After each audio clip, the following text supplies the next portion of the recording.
Houston, we have a problem. I can hear you. Thank you.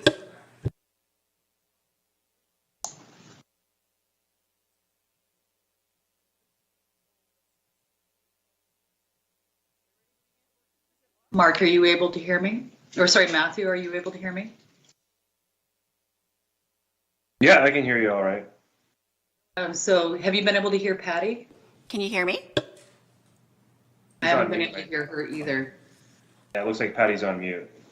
Okay. She's just saying quick test it, so. Okay. Can you hear me? She might be busy doing something else. Okay. All good. How's Alberta? Oh, always wonderful. It was lovely in Sooke today. It didn't rain.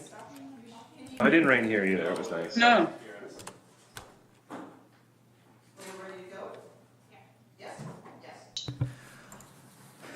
Okay, good evening, everyone. I would like to now call our regular council meeting of June 22nd to order. And I do wish to begin by acknowledging that we are meeting on the territory of the Sauk Nation. So before we get into the agenda, I do have a few updates that I wish to share.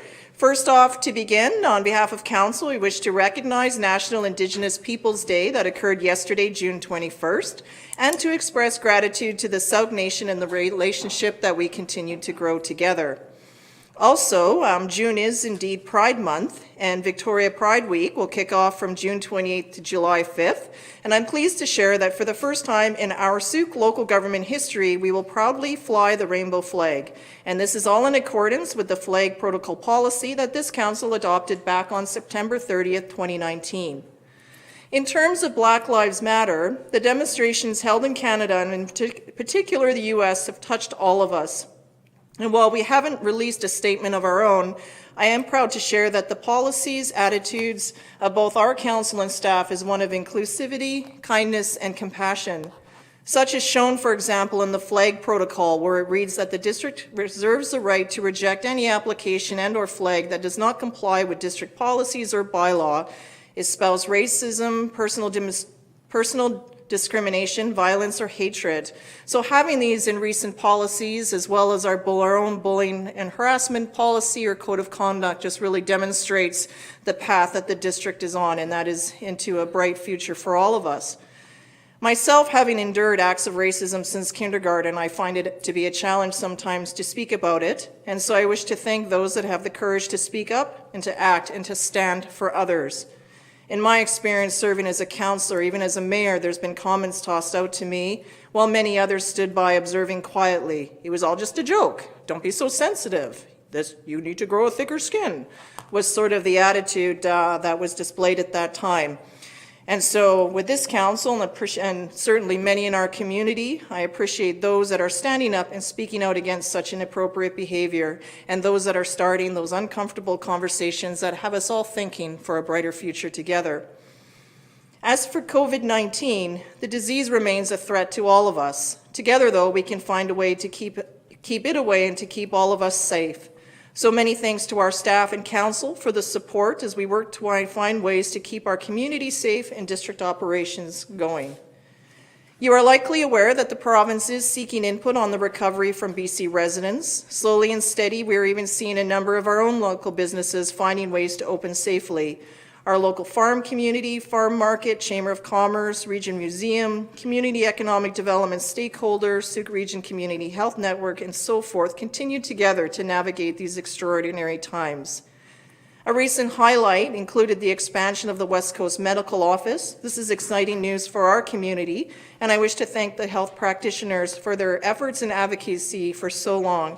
To Dr. Saunders, as well as Dr. Ellen Anderson and Dr. Anton Rabin for their involvement with the Primary Health Working Services Group that I continue to chair. Sea Park is now ramping up to slowly reopen to the public. The golf course and skate park, as you know, have been in full operations now for several weeks. Registration for summer day camp programming is in full swing, and the facility is now looking at how they can open the rest of the facility safely. The new fitness room, pool, classes, and so on. Sea Park Commission, headed by Councillor Beddoes, will provide communication through the Capital Regional District on various dates when they become known. And with the complex reopening, this has left our vulnerable residents homeless once again. I wish to thank our Sooke Region Homeless Coalition for the incredible work that they did. The residents themselves did an exceptional job cleaning up with staff, and the remediation crew that was scheduled to come in after reported no damage and that only deeper sanitation was needed, which is something that they do in schools, other facilities, and so on. And that type of cleaning would have been done. Earlier in one of my COVID-19 mayoral addresses, I stated that residents were respecting the space and appreciating the service, and I felt that they most certainly did that throughout. This does reveal an unfortunate gap in our community and the strain always that it puts on our volunteers. A number of the residents have now set up in Ed McGregor Park under the bandshell stage and a few on the grass. This is a most unfortunate situation for the residents tenting there and everyone else who wishes to access the accessible boardwalk and the park. Several councillors, myself and our staff, continue to work with the Sooke Region Coalition to end homelessness and many others to find a better solution. We're open to any and all ideas. We know that over 50 some options have been explored with nothing materializing, and it puts us back to where we are. The volunteers, though, with the Sooke Region Community Health Initiative will continue to provide outreach and whatever additional assistance they can, as well as advocacy to the province for the resources that we desperately need. So on that note, we'll continue with more updates as they become available. And just finally, I wish to share that a reminder now about open burning. While the provincial orders have lifted, we now are in the period of no outdoor burning. And this is from June 1st to September 30th per our own fire services bylaw. At this point, only campfires with clean split wood are permitted. So on that note, thank you all for listening. And now we'll get into our council agenda. First off, something new here is Ministerial Order M192. So this has come to the province, from the province to us about a resolution that we are required to pass, I believe at the start of every council meeting. I just have a question before I read it out here, is that I would like council to have an option I'd like to discuss this more fuller. So is this something that we would do now, or is this something that would come separately in a report? I know that council may have questions about the public access to chambers and what our plans are going forward. So when can we actually have that discussion? Feel free to have it now, Your Worship. Okay, so as all of council knows, we're obviously all spaced out here, and we do now, because of this, we have staff joining us on Teams so that there still is limited space here. And as a result, it only leaves about maybe a half dozen chairs available to the public. So I guess the discussion I want to have and something to look at is a couple of things. Like, first off, yes, we are broadcasting live through YouTube, but for anyone watching, they can't see what is on the screens. So like a staff report, for example, would be almost impossible to see through that web camera. So is there a way for that to be available, or what is our plan so that somebody can actually see the staff report? And secondly, I feel that there's a need to have the public in chambers with us. So could we also, if space is an issue in some places, that's where then there's plexiglass barriers so that we will sit in our normal spots again. So then that will free up more space for staff and more for the public. But I don't know. I'm just something that I've been thinking in my own head. Maybe this is what everyone wants, but I just feel that we need to have the conversation about it because council has not had that opportunity to participate in these decisions. Councillor Beddoes? Yeah, I'll lead off. I've always been bothered by not having the public, and we just had an incident, not incident, but this Austin's Place. There was a number of citizens that wanted to come and present, and they're unable to. I felt it was important, so I went down there and talked to them down there. But I don't see a problem with us having 6 chairs there, 6 feet apart, and first come, first serve, providing they have a legitimate reason to be here. They have a letter that they want to present to, and at least, because more often than not, when we have a discussion and the public's here, we only generally have maybe 4 speakers, maybe 5 at the most. Sometimes we have an entourage, but we do not have to allow the entourage in. But I would like the ability to have a select few people attend if they have, you know, some skin in the game. I don't know whether it's up, you know, staff sort of has to decide whether that's doable for them, because this is their working place as well. And I wouldn't want to put any of them in harm's way. But one of the requirements, if they come up, that they have to wear masks. We're 6 feet apart, so maybe we don't have to worry about that. But I would like to see it have opened up to a limited number of citizens, so we can do the citizens' business. That's why we're here, and we not only have to be open and transparent, but we have to be seen to be open and transparent. Thank you, Councillor. Councillor Bateman? Yeah, well, I'd agree with that there's room for 6 here, and I think priority space would be given to anyone wishing to present a delegation to us. And so there would be a booking requirement. Also, I regret that we're jumping into this because, you know, again, there's 3,600 governments in Canada, and others have figured this out to date, I believe. So it would have been nice to see, I think Saanich potentially has individuals in their chambers.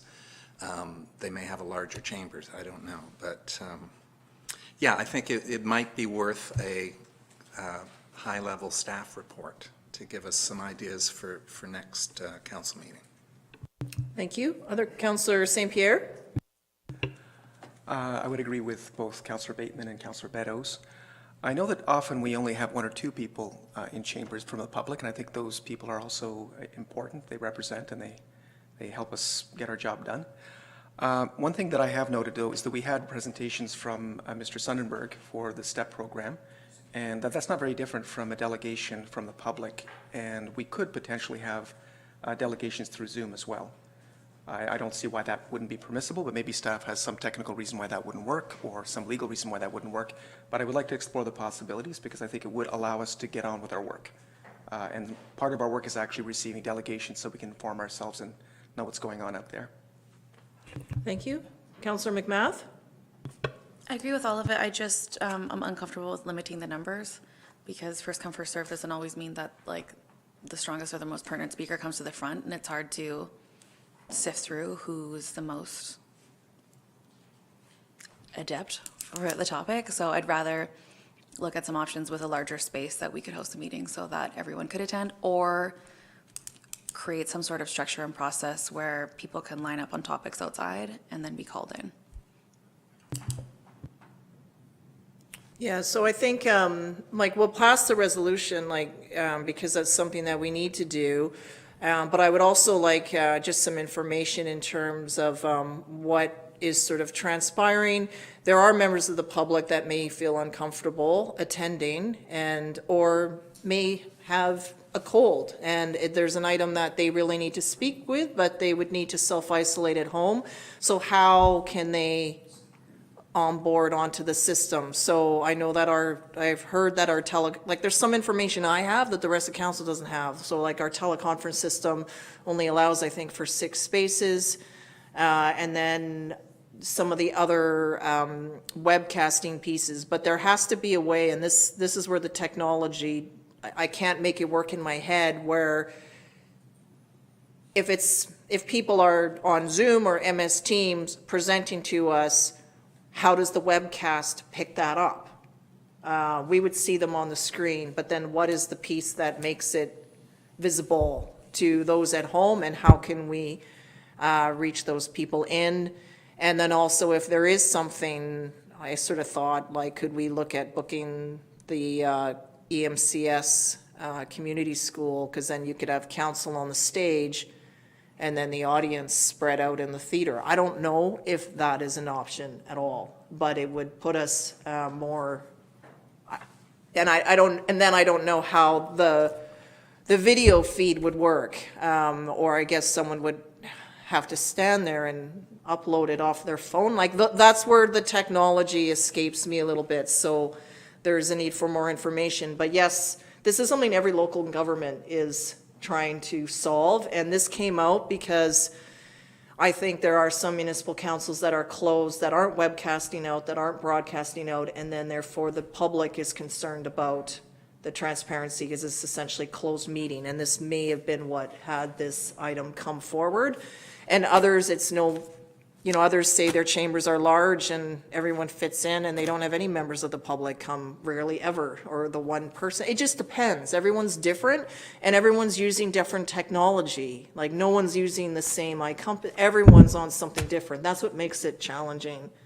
And it's not, this is a BC item, it's different across the country as well. And some are still meeting on Zoom. Some are not even meeting in person at all. So then all of that, I think, gave the biggest amount of transparency because you would see all of us and everything on the screen, right? And that would be all fed out through the YouTube. So I think what I'd like, so I'm hearing some good feedback here. So maybe what we could do is pass this and then maybe we'll then pat another motion forward to ask staff for, or we could do that first, something that council directs staff to report back on IT possibilities and how we can invite the public in. Over to our Deputy Corporate Officer. Thank you, Your Worship. If I may, I can provide some information for you right now, if that would be sufficient enough. The Order M192 is actually allowing flexibility in meeting procedures while moving towards an increased public presence right now. And this is for in-person and electronic meetings. So staff are working on alternatives in which public can provide input on agenda topics before or during a meeting. So we are working on this currently. Yeah, we hope to have something coming forward very shortly. Okay, so that's great. So Councillor St. Pierre? Just another quick comment on the technology. I think that with a focus on Zoom and video, we may be losing sight of audio. We used to, as I understand it, just have people come in by phone. If a councillor wasn't available, you could just phone in. And if it was good enough for us with the agenda package in hand, which the public also has, they can look at the agenda package, they can more or less see the visuals, but with the ability to bring in, to voice their concerns, I think that's really important to have it on record. So I think that even if we can't sort out, Zoom or MS Team or the technology, I think we could just scale it back and still have audio. Yeah, on the phone. Okay. Yeah, so that's why we just need some more information on the phone system. And then I think that would just enable us to know what we're capable of and what we would need to expand. And then, of course, there's a financial component. So what would that cost? Where would we allocate it from? So I do feel like if we get some sort of a staff report, that would be of benefit to all of us. So the resolution would be something like that. Council directs staff to bring back a report on how we may provide more public engagement opportunities. And I'm hoping that that would cover off the technology piece and whatever that looks like.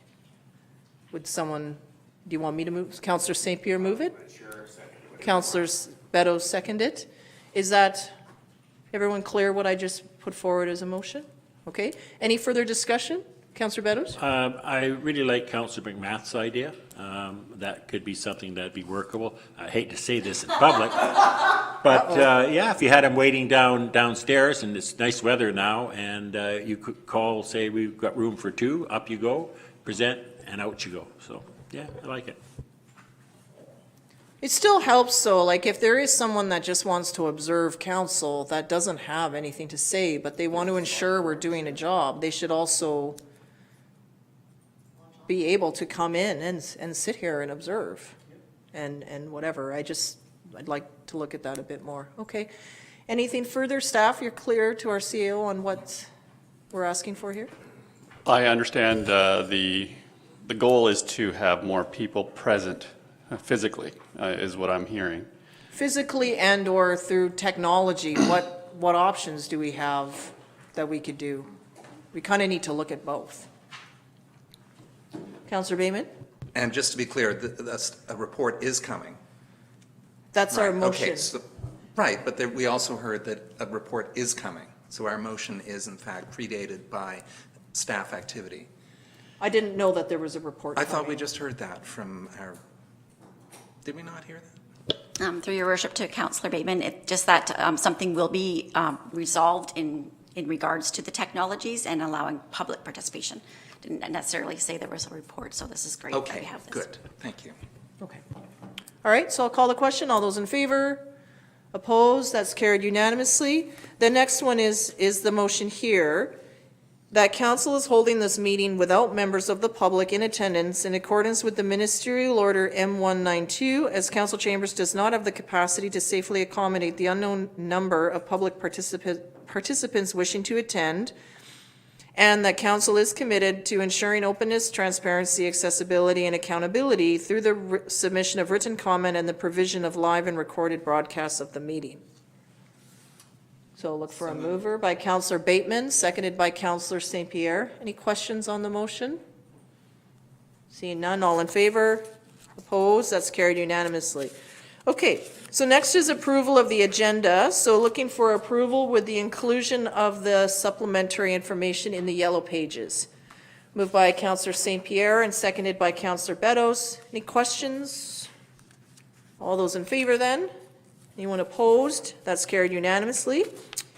Okay, so next up is item 5, public and statutory hearings.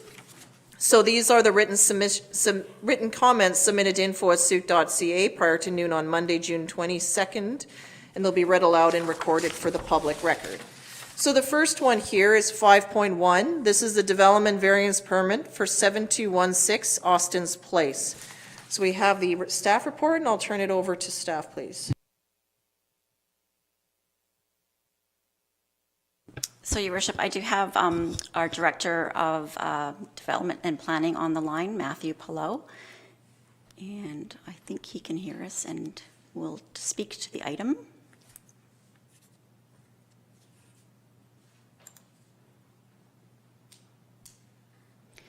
They are having some technical difficulties with being able to hear. So I don't know what I can do in order to improve that, but I can provide council with an update with the information that's on the supplementary agenda. There is 10,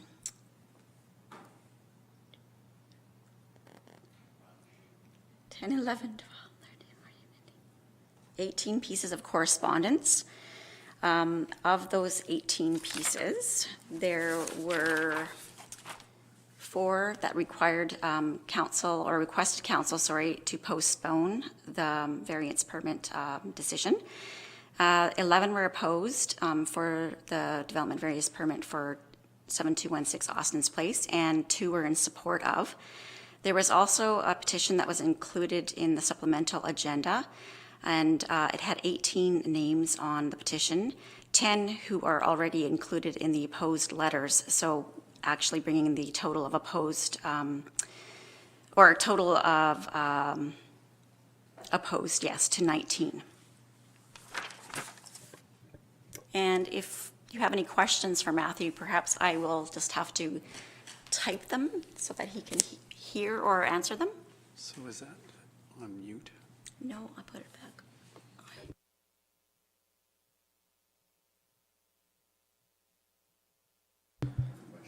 Councillor Beddoes has a question. Was there some requests to postpone it? Was any request from the applicant that's asking for the variance to postpone?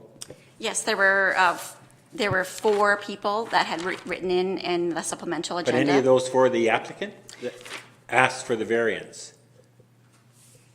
I don't So believe he they didn't, are the or applicant. that individual didn't want a postponement then? Okay, thank you. There is the mail delivery is slower now, and even Pure Later deliveries, like next day delivery, doesn't happen right now, likely due to the volume. So that's where there were a number of pieces where residents just got notice and they had asked for time, asking for the postponement. And I think that's something that our staff needs to be cognizant of going forward, is that you need to allow more time. It's just slowed down right now, so we need to allow more time for mail delivery. The 10 normal days isn't working. So we're having, for those viewing, we're having just some technological challenges here, unfortunately. Councillor St. Pierre? Are we considering at this point a postponement? Well, there's nothing on the floor. I was hoping that we would get the staff report, but we're having difficulty with that. So I kind of would suggest a different, Okay, then okay. I'll move to postpone. Okay, so Councillor St. Pierre is making a motion to postpone this item to the next regular council meeting? Okay, seconded by Councillor Beddoes. Yeah, sure, you get it on the floor, I want to talk.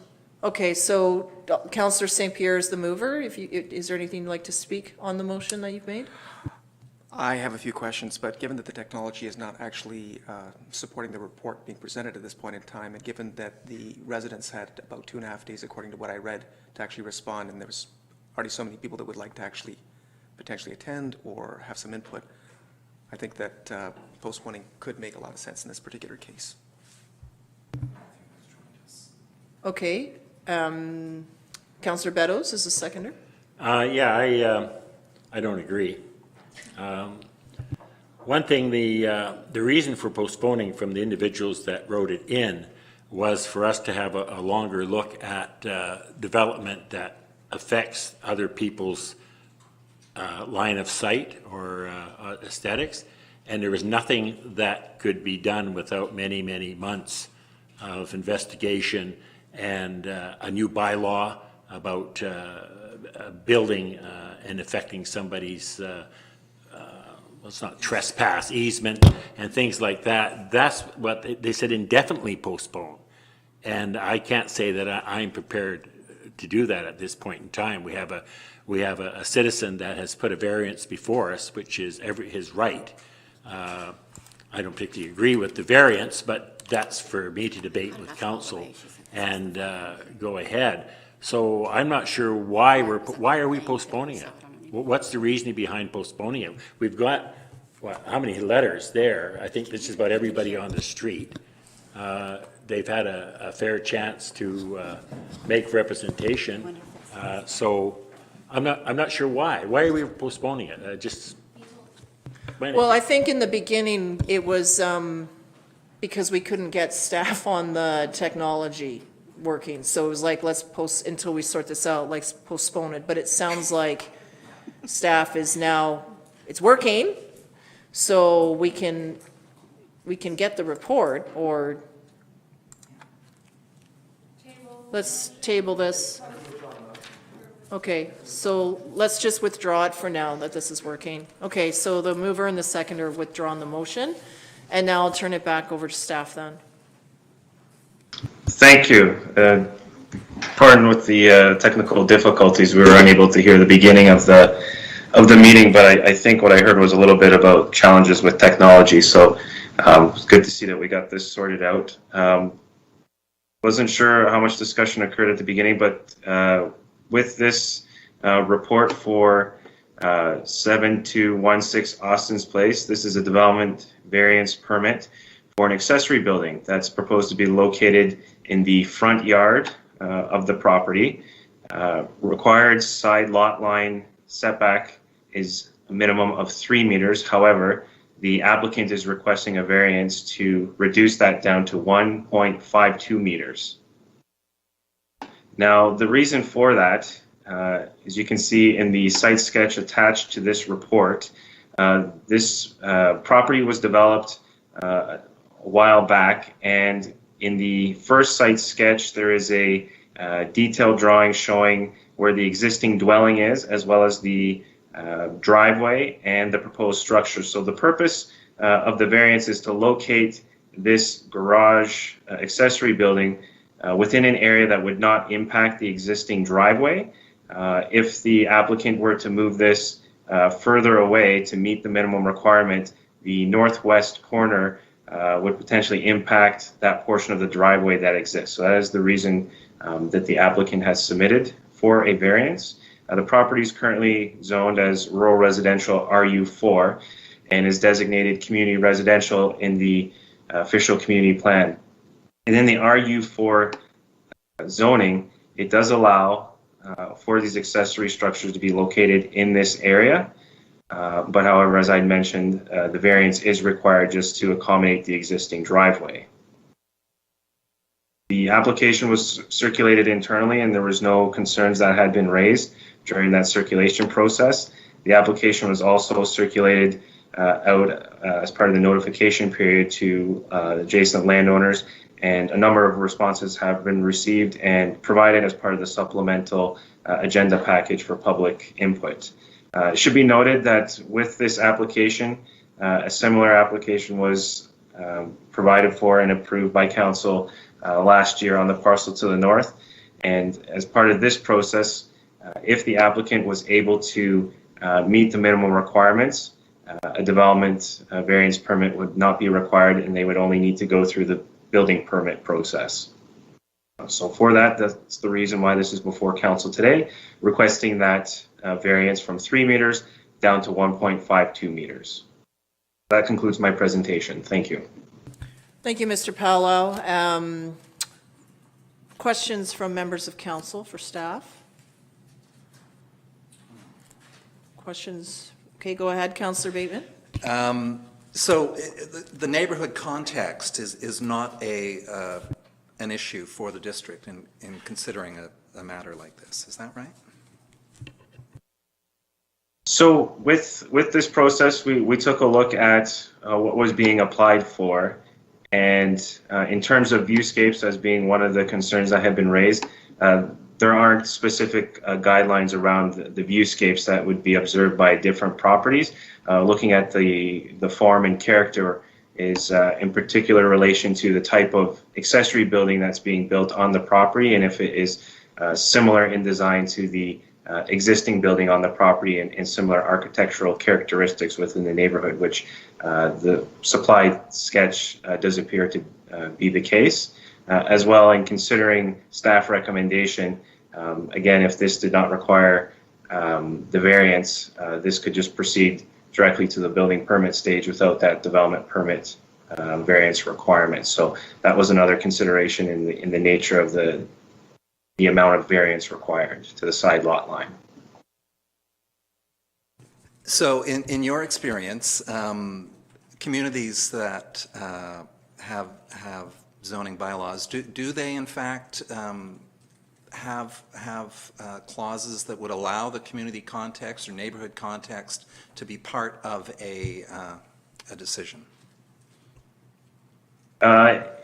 It depends on the municipality's criteria that they've set out. So there would need to be a technical criteria that staff could evaluate against that. So in the absence of such, for the district, we would not be able to apply some form of criteria through a staff review process. However, going through an official community plan review and a subsequent zoning bylaw review in years to come, that may be something that the public and ultimately council may wish to have added to the bylaws. But currently at this time, there would not be that criteria to evaluate against. Thank you, Councillor Bateman. Other comments, questions for staff? Okay, go ahead, Councillor. Yeah, first of all, some of the residents want this postponed so they can have a long look at some sort of bylaw in the future that looks at how these things affect the neighborhood. But that, to me, sounds like it's a long way off. So, to me, we have a variance permit, and we should deal with the variance permit, and that's what we should deal with. Now, in viewing the variance permit, I actually went down and talked to the residents at 7208, 7210, and 7212, and had a look from their houses. They took me out to bedrooms and things like that, and this does impact a very, very big way. When my first blush, when I went down there on Saturday, without talking to anybody, I looked at the picture of the lane and the two setbacks and said, well, not a big deal here. But when you look at that opening with the pathway down to the bluffs, the 6 meter setback on the right, the 1 meter on the left, and the 3 meters that is the path, that comes out to 23 feet. So when you reduce the setback to 1.48, that's another 5 feet. So you just reduce that opening by 21%. And it doesn't sound like a whole lot, but when you go at a side angle of where those residents are, that 1.48 meters is expanded because you're looking at it at an angle. And the house that sits on the left of the pathway is back. And this severely, that few feet severely impacts those three residents, one of which has just purchased their place in the last 2 months and is very, very upset. And they were able to demonstrate how much that would impact them to me. And I cannot support this variance. 1.48 meters is too much. And that's too bad. But that space is pretty limited as it is down there. It's a very, very nice area. Those homes are $1 million plus. And when I look at a professional like Marlene Arden, who has written a letter saying that those properties would be valued $26,000 to $45,000 per property, that is a big hit. And all for, I mean, I know that the whole building plays into it, and I'm looking at 1.48 meters, but even that 1.48 meters is too much, and I can't support that. So I've done a lot of homework on this, and I feel very strong that this is not the way to go. So, you know, to value people's property by that much, not in favor. Okay, any other comments? We do have the public input that I would like to read out. So Councillor Lajeunesse, and then Councillor St. Pierre, and then there's still the public input. Go ahead, Councillor Lajeunesse. Yeah, I just have a question to staff. I guess that it looks to me, just looking at the plan view of this drawing or sketch, there's plenty of room to shift the building over another 1.5 meters to the northwest, and then they would not require the variance. Is that right?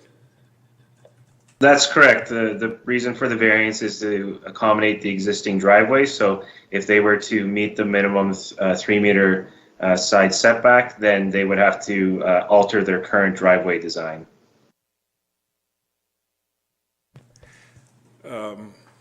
Then I think they should alter their current driveway design.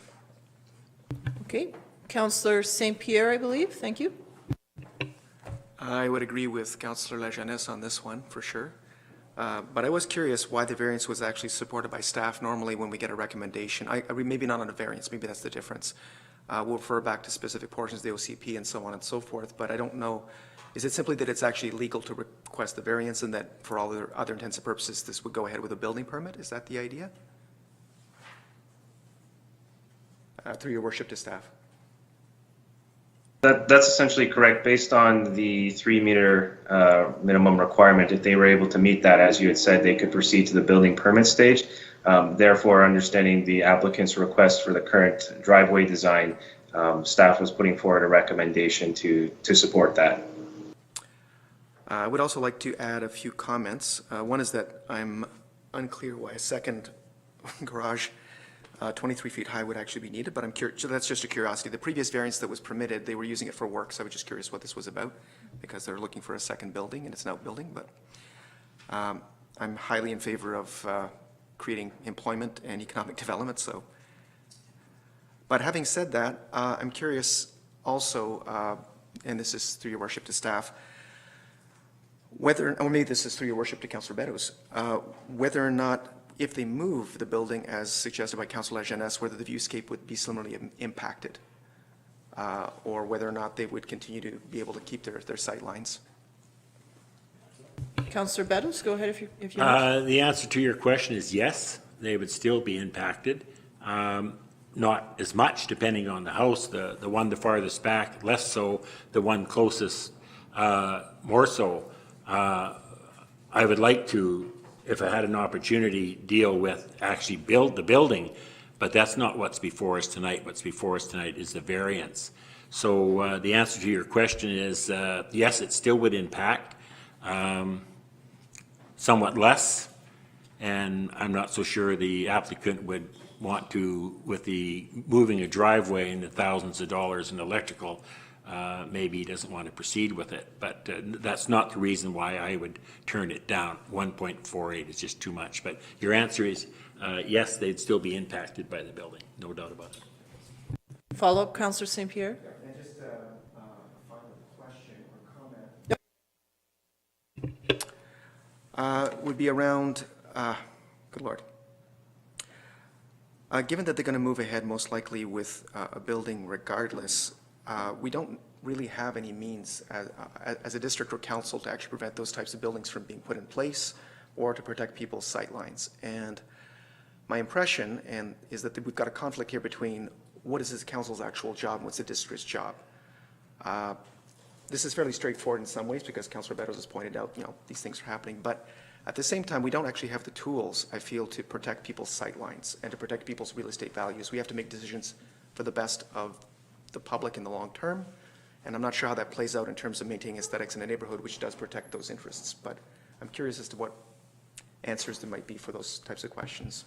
I'll have staff answer that, but in my view, it would be the zoning bylaw. So you live in this zone, then you would be allowed to build X with, this is your lot coverage, this is how many accessory buildings, this is the side, rear, front yard, and this is the height. And so if the zoning would allow for that, then they would just be able to apply for a building permit and go on in that way. It doesn't have council, well, this is only here because of the variance.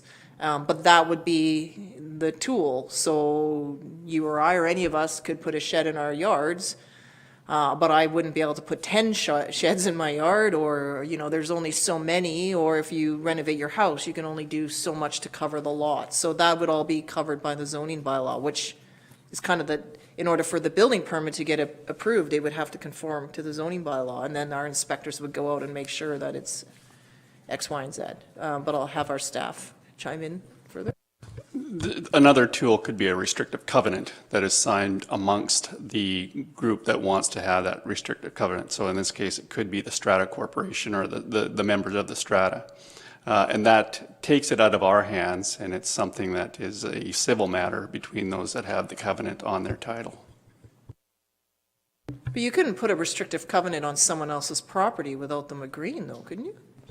No, that would be part of the sales. Right. When the covenants would be typically registered at subdivision time or when the lots are created. Right, so that's like a new build type of thing. Councillor Beddoes? But we could, in the future, modify the zoning for, is it RU2, is it? 4. RU4, to say that those sightlines should be taken in, or something like that, that they can.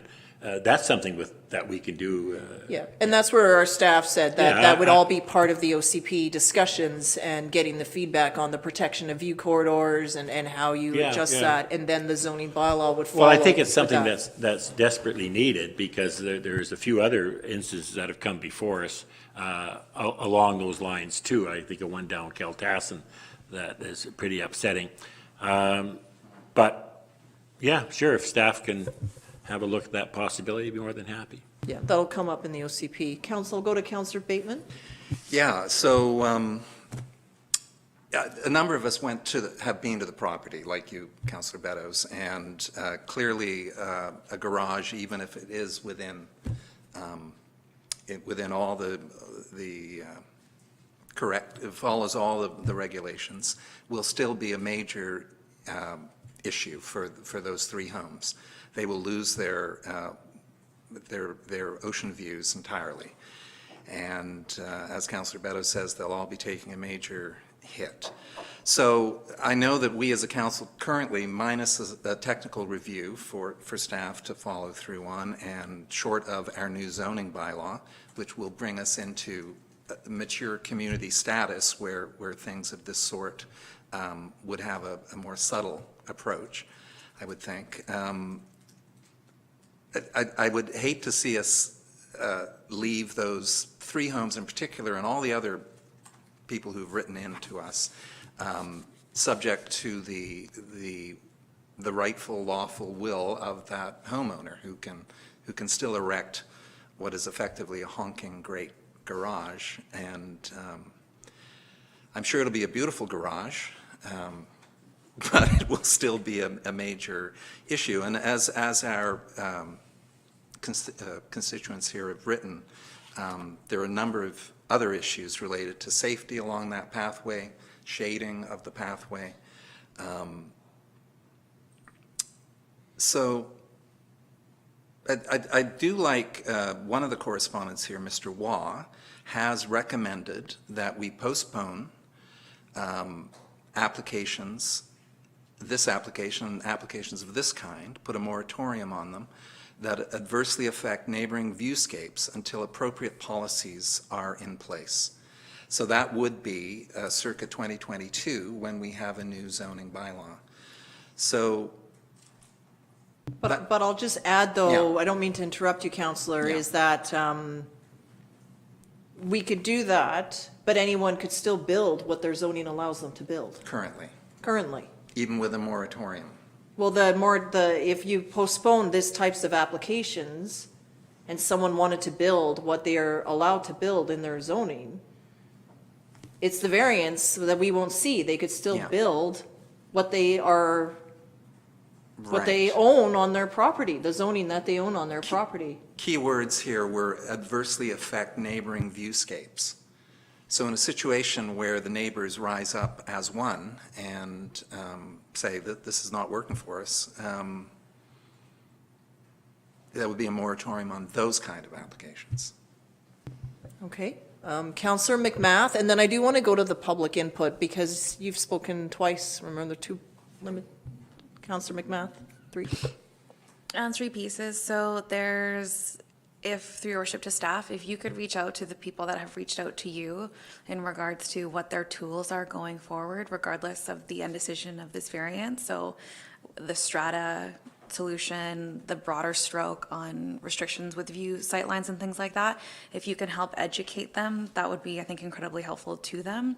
I think on paper, it completely makes sense, but if you were here, you would see there's a massive, massive impact here, and there isn't quite the justification for me personally, to approve this variance. The other piece in regarding the previous variance that we approved, looking at it now and the way that it was presented to us is different than the way that the end result came to. It's also a different piece of property, like as far as shape and construction goes, so there's different components here. They're not identical cases. So I'll be voting against the variance. Okay, so I'm going to go through the public input, okay? So the first one, I'll just go through them in order here, is from Trevor and Valerie Colley on Norissa Road. Council members, we received a notice of application for a development variance permit at 7216 Austin Place. We oppose the application to build a garage workshop on the said property. The project would be obtrusive to the entrance to Bluff Park and also block the view of properties surrounding the area, including the view from the townhouse complex backing onto Austin's Place. The property at 7216 Austin Place already has 2 garages and a circular driveway. We hope the council will review the application carefully before they make their final decision granting the building permit.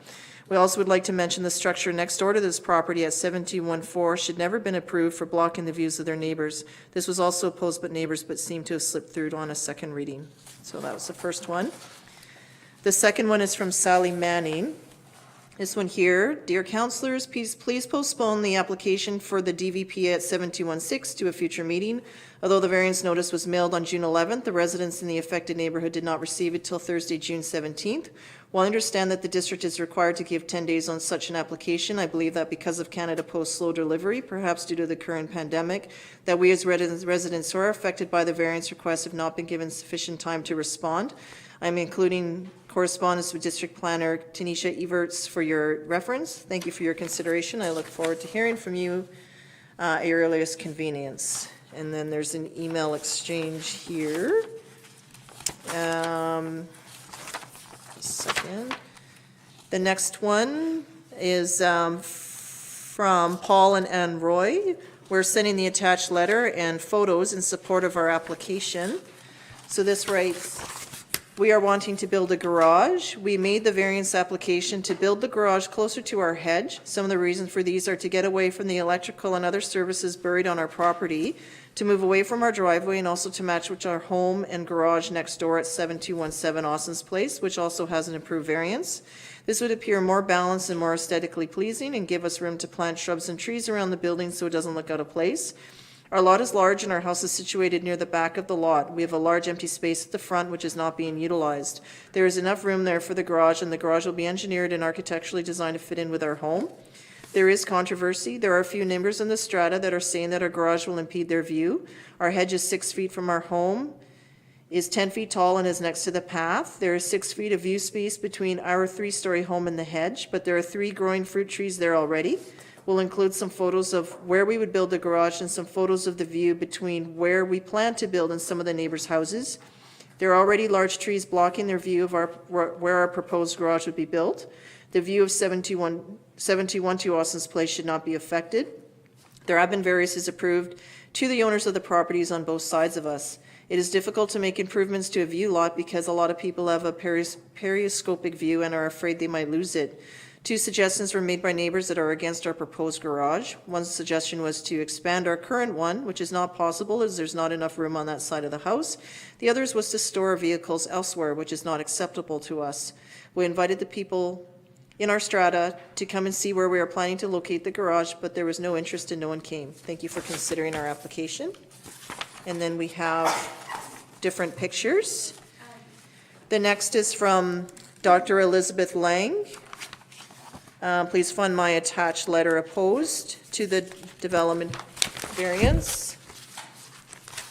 I am writing regarding the application for a DVP and building permit to build an accessory building. I'm opposed to the construction of the building and any variance to accommodate it as discussed below. I also recommend this decision be postponed until appropriate policy can be explored to guide such decision-making. The following reasons explain my opposition.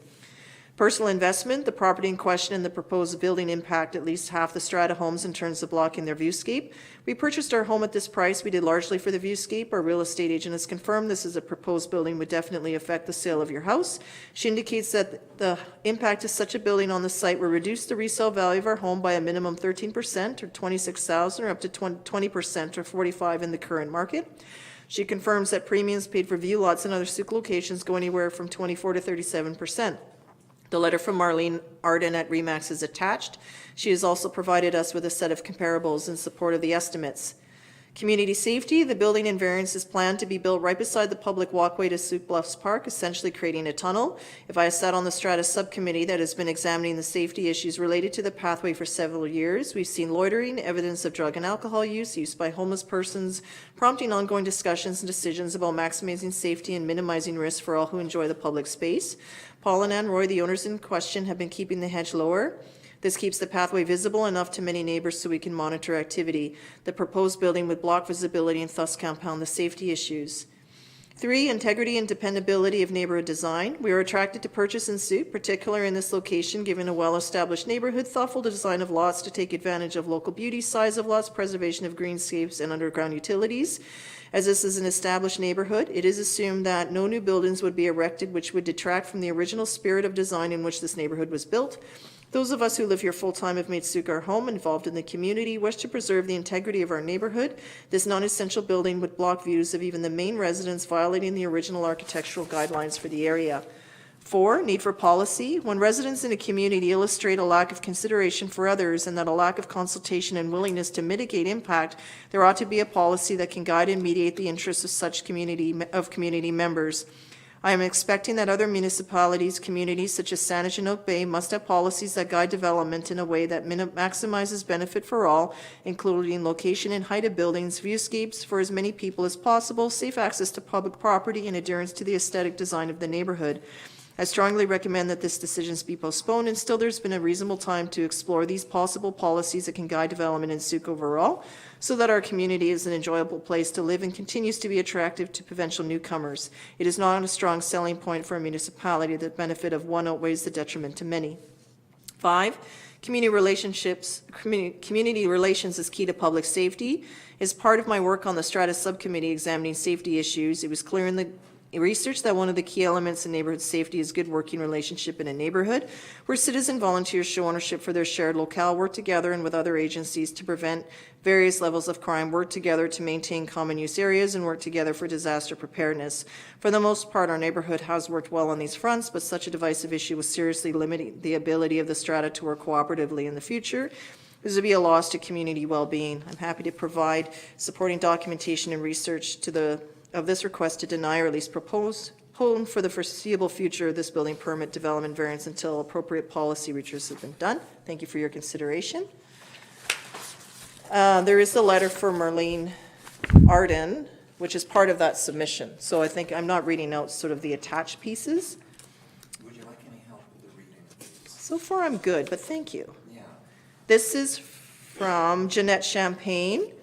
My husband and I were in discussions with Jean Lister, who owns a home in Austin's Place cul-de-sac. We just demonstrated a keen interest in buying her home as she and her sister wish to move in the near future. It came to our attention there is a variance request underway for approval. We researched and discovered that the request entails. We are dismayed to find that an approval for the variance is already underway. The utter size and shape of the proposed building and the proposed variance on the proximity to a well-used public beach accessed by all Whiff and Spit community members is concerning. It is also a wildlife corridor where humans and wildlife coexist, which makes Sooke a special place to live. The other deep concern is the issue of property values and the direct landscape of the proposed variance. For this reason, we've had to tell the homeowners that we are not prepared to retire in the immediate vicinity. The landscape in Austin's Place, in Sooke Council's own words, where the rainforests meet the sea, will be completely destroyed. There are many homeowners who live there year-round, many who are retired, who have sunk their life savings into residing in the peaceful retreat that Austin's Place has afforded them. To those people, the approval of such a variance is devastating. I hope these considerations have been a pinnacle of discussion where it behooves us, all of us, to consider the environment, the wildlife, and the folk who will be so deeply impacted. Mayor Tait, this is from E. Lang. In advance of your council meeting tomorrow and your decision-making process regarding the application for the DVP and subsequent building permit, we are extending a personal invitation for you to visit the 3 primary residents that are most affected. There are many other residents also affected in a variety of ways. While the direct impact is on 5 residents, the 3 primary ones include the residents of Dr. Lang and Mr. Waugh, the residents of Dr. Devon and Allison Van Breda, the new doctor in town, and the residents Ms. Lister and Ms. Powell. On behalf of these households, please contact us anytime to arrange for a time of your convenience. And then this one here from Ms. Manning. Further to the message sent to you on June 18th on the above subject, you'll receive a number of letters and emails from other residents in the neighborhood regarding the application for the DVP.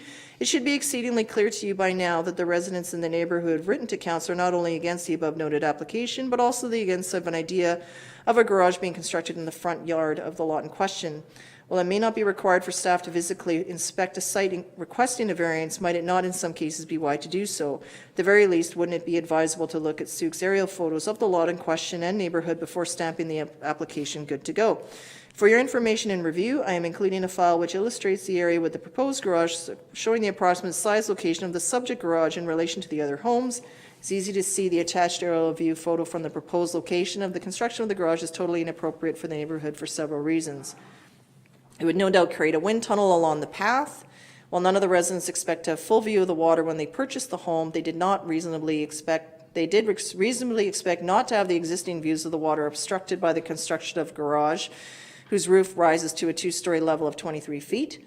None of the homes in the neighborhood have any secondary structures in the front of their lots, even given the lot in question has sufficient room on the lot to conceive of constructing a garage in the front yard of a residence in this established neighborhood belies reasonable and thoughtful planning practices on the district's planning department. The proposed variance in any application is inappropriate and both must be denied. Good morning. I'd like to support my request for a delay in review of the application indicated below. Notification was received on June 17th. Implications of this application are significant and require time to prepare and research a response. A delay would provide an opportunity to do so. From Mr. Ian Waugh. Another one from Jean Lister and Gay Powell. We did not receive 10 days notice of application at the 7216 Austin's meeting. We're requesting a postponement of the hearing till a later date.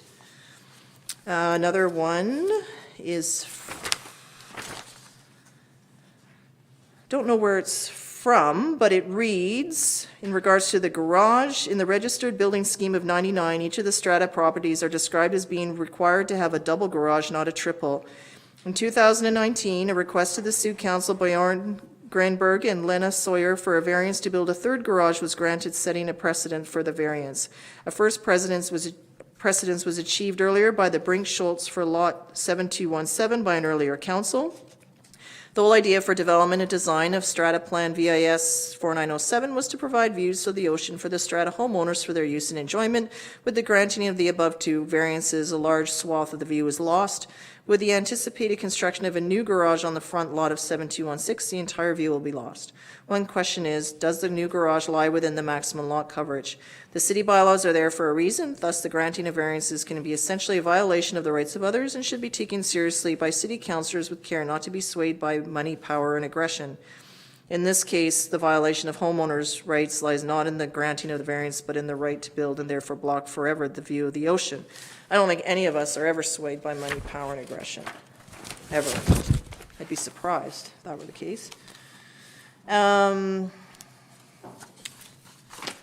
This one is from Mr. Waugh.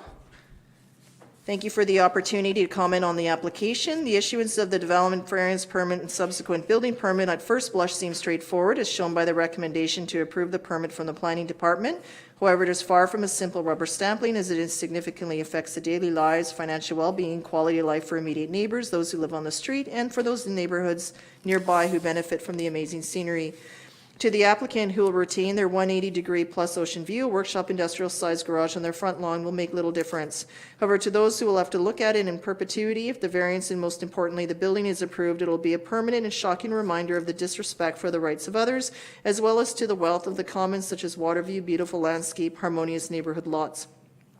I am strongly opposed to the issuance of the development permit and most importantly subsequent building permit. In reviewing my reasons, I'll address them by way of asking the question, how can this happen? My wife and I, after 3 months of acting searching for a place to call home on Vancouver Island, purchased our property because of the amazing seaside beauty of Sooke in the neighborhood, maturity of homes, the natural environment, the inherent stability of a completely developed neighborhood. Since then, we've become active participants in the life of Sooke, volunteering for many community organizations and supporting local enterprises. One of the prime criteria for the selection of our current location was the water views and long-term security of a completely developed neighborhood, or so we thought. With the proposed development of garage workshop that is 32 feet long, 24 feet wide, 23 feet high, our view will be obliterated. Two adjacent residents will also see their views substantially obscured. They also bought, one a long time ago and another recently, in the neighborhood for the views, long-term financial investment on their home and a view lot, and the quality of life such a location provides. At what cost? The three residents most affected by the proposed development have been in contact with real estates in Sooke to determine the potential loss in investment could be if a construction was improved. In our case, based on review of similar properties with or without water views, the initial research indicates a conservatively estimated decrease in our land value of at least 13%, but likely more. The cumulative loss in investment for the three properties would be very substantive. How can one person in any established residential development be permitted with approval to decrease the value of another's property? It is vastly unfair, unjust, and makes no sense. And what would be the sense in anyone ever thinking of purchasing property in Sooke if this is a possible outcome? What are the answers? Building of a non-essential accessory building on the front lawn of the applicant's property is not the only option. It is the option that does not consider the significant and negative effects on others in the neighborhood and who is transition to suggested options. A more considerate approach would be to look at modifications to existing structure for what the applicant is considerable financial means to pursue. Other options that would preserve sightlines and land values for neighboring residents to include off-site storage as presently used. If current structures do not meet current wants, movement to another larger location would be most appropriate.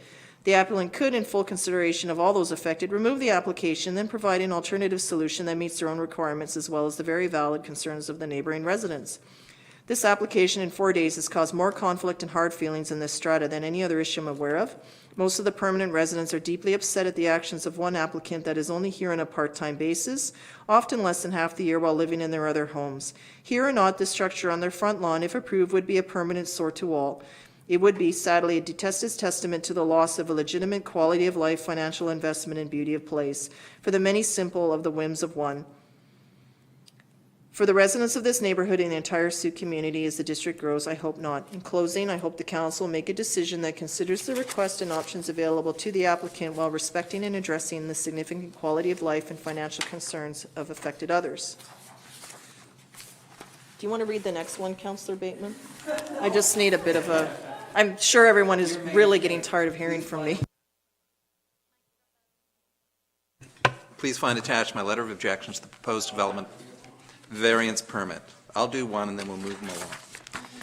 Okay, this is from Allison Van Breda, who lives on Austin's Place and is one of the 3 affected homeowners. Dear Mayor Tait and council members, I am a new resident of Sooke and a new mother to a 5-month-old boy, Oliver. My husband, Devin, and I recently purchased our first home on Austin's Place and moved to Sooke in December 2019. Originally, when planning our move from Alberta, we did not think we would settle in Sooke, but upon visiting, we fell in love with the community of Sooke and our new home due to its beautiful views and neighborhood. As the newest homeowners and residents to Austin's Place, we are strongly opposed to this application for development variance permit at 7216 Austin's Place and to the construction of the proposed workshop garage. First, as a new mother, I regularly use the public walkway through the park, which is located between 7216 and 7217 Austin's Place. The walkway provides access for residents and the public to the beach and parkland. How do you do it? I need a baby or something that I can read to continually. The construction of an additional building on 7216 Austin's Place will close in the walkway, reducing visibility and thereby reducing the safety for me and my child, as well as the many other residents and members of the public that use the park. Furthermore, the location of the large proposed garage in the front yard of 7216 Austin's Place will completely obstruct our scenic ocean view from our new home, where we plan to raise our family and stay for years to come. This will obviously devalue the land value of our home. The estimated loss in value is approximately $50,000. These scenic views that we currently enjoy every day from many rooms in our house provide us with such pleasure, the loss of which will have a lasting negative impact on us and our family. We feel that this construction will not only violate the natural beauty, will not only violate the natural beauty and open, welcoming atmosphere and the precious ocean park views, but will cause significant devaluation to nearly all adjacent properties. Finally, we purchased in this particular neighborhood because of the welcoming nature of all its residents. The short notice of this application for a development variance has damaged the relationship between residents and caused immense discord amongst the neighbors. We also saw this neighborhood as a safe haven in which to raise our young family. What I do not want for my family is a neighborhood that is divided and bitter to one another because of one resident's disregard for others. I would therefore ask that you deny the application. Thank you, Councillor. Councillor Beddoes, will you read one out? Well, I don't think, sorry. I think this picture one, next one is included. It's with the same one, right? No, this one is from Dr. Devin Van Breda. The next one. The one that you're... Devin Van, yeah. I'll read that one. Yeah. Okay, dear Mayor Tait and council members, I would like it noted that the council that I'm a family physician who had recently relocated from Alberta with my family in December 2019 to join the West Coast Family Medical Clinic in Sooke and take over the established patient panel of a physician who had left the clinic last year. My wife and I had come to Victoria and Sooke in September 2019 to view housing option in anticipation of our upcoming move later that year. Initially, prior to arriving, we had anticipated finding a house closer to Victoria and commuting to work as many of the other physicians who work in the clinic have done. However, after seeing Sooke, we fell in love with the scenic beauty and the welcoming community. We decided it would be important for us to live and raise our family in this community that I was going to serve. We are very fortunate to find our house then for sale in Austin's Place and leapt at the opportunity. After some bidding wars due to its high demand, we were able to purchase our new home and move in December. We love our new home and for many reasons, foremost of which includes the scenic ocean and park views, the open and friendly neighborhood, and the safety it provides our new family. At the newest homeowners and residents of Austin Place, we are strongly opposed to this application for development variance permit 7216 Austin's Place and to the construction of the pros workshop / garage for multiple reasons. Impact on our new home. The location of the proposed garage will completely obstruct our scenic view one of the reasons we purchased the property, this will obviously devalue the land value of our new home. The estimate loss is approximately $50,000. We feel the construction will not only violate the natural beauty, open, welcoming atmosphere, and precious park and ocean views, but will cause significant devaluation nearly to all the adjacent properties. Impact community stability. Within a few days, we have seen the issue cause significant conflict between the residents of the neighborhood, a total contradiction of how the neighborhood was presented to us and why we chose to settle our new family in this community. The notice of the applicant for variance was only received by residents of Austin's Place on the 17th and 18th of June. There would be no prior discussion and within the community or mention from the owners of 7216 Austin Place regarding the plans to develop a proposed garage, despite regular communications between strata members.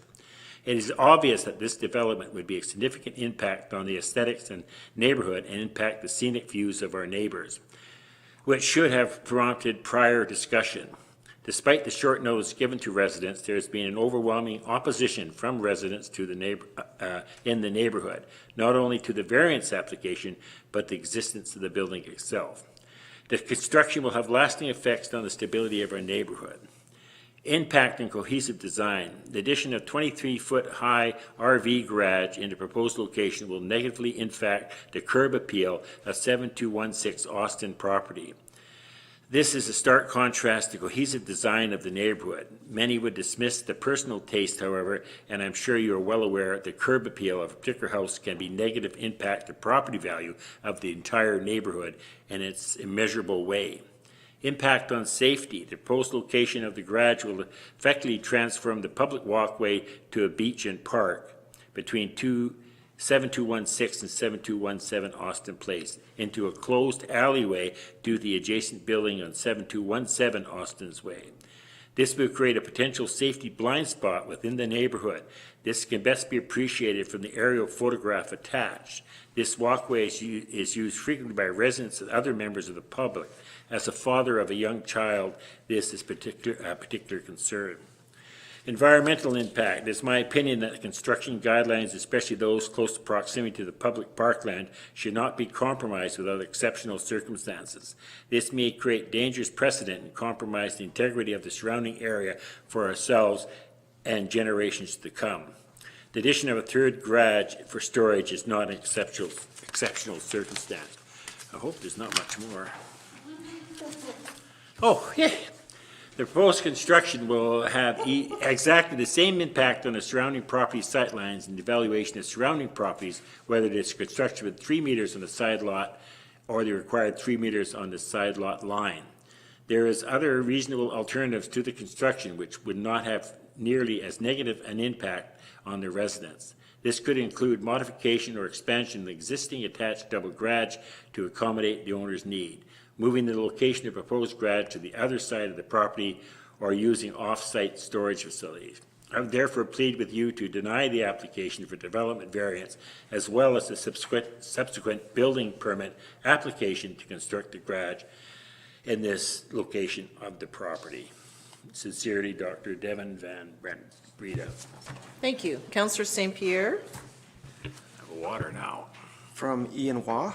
Mr. Paolo, please find attached 2 photos to illustrate the visual effect of the construction of a garage with a 23-foot-high roof at 7216 Austin Place. This can be used as a supplement to my letter of objection to the development variance permit and subsequent building permits sent on the afternoon of June 21st. The first photo illustrates the current view from our living room window. The second one, with my holding a 23-foot-high pole, the intended height of the garage illustrates how high the structure would be and the total obliteration of our view. In conversation with Councillor Megan McMath, she suggested, to assist all of us involved in the issue, we ask for a meeting with you at your earliest convenience to review the development process and, as importantly, how we as a community can provide input, comment into any decisions along the way. I can be contacted. Thank you. Okay, thank you. And we have the photos. Councillor Logans, would you like to read one out? Sure. Next up, this is from property owners Jean Lister and Gail Powell on Austin's Place. Dear Mayor Tait, Councillor Bateman, Councillor Beddoes, Councillor Lejeunesse, Councillor Logans, Councillor McMath, Councillor St. Pierre, Mr. Paolo, Mr. McGuinness, Ms. Machada, and Ms. Egerts. My request is that you would read of, having a moment here. My request is that you would read of my concerns in regard to the following issue. Subject, construction of a garage on 7216 Austin's Place in Strata 4907 and its effects on the local property owners. To be considered Monday, June 22nd, 2020 at the council meeting. A garage, as outlined in the notices circulated by the District of Sooke to the affected property owners of Strata 4907, will impinge on the ocean views of many of the strata owners, but especially on us and our property on Austin's Place.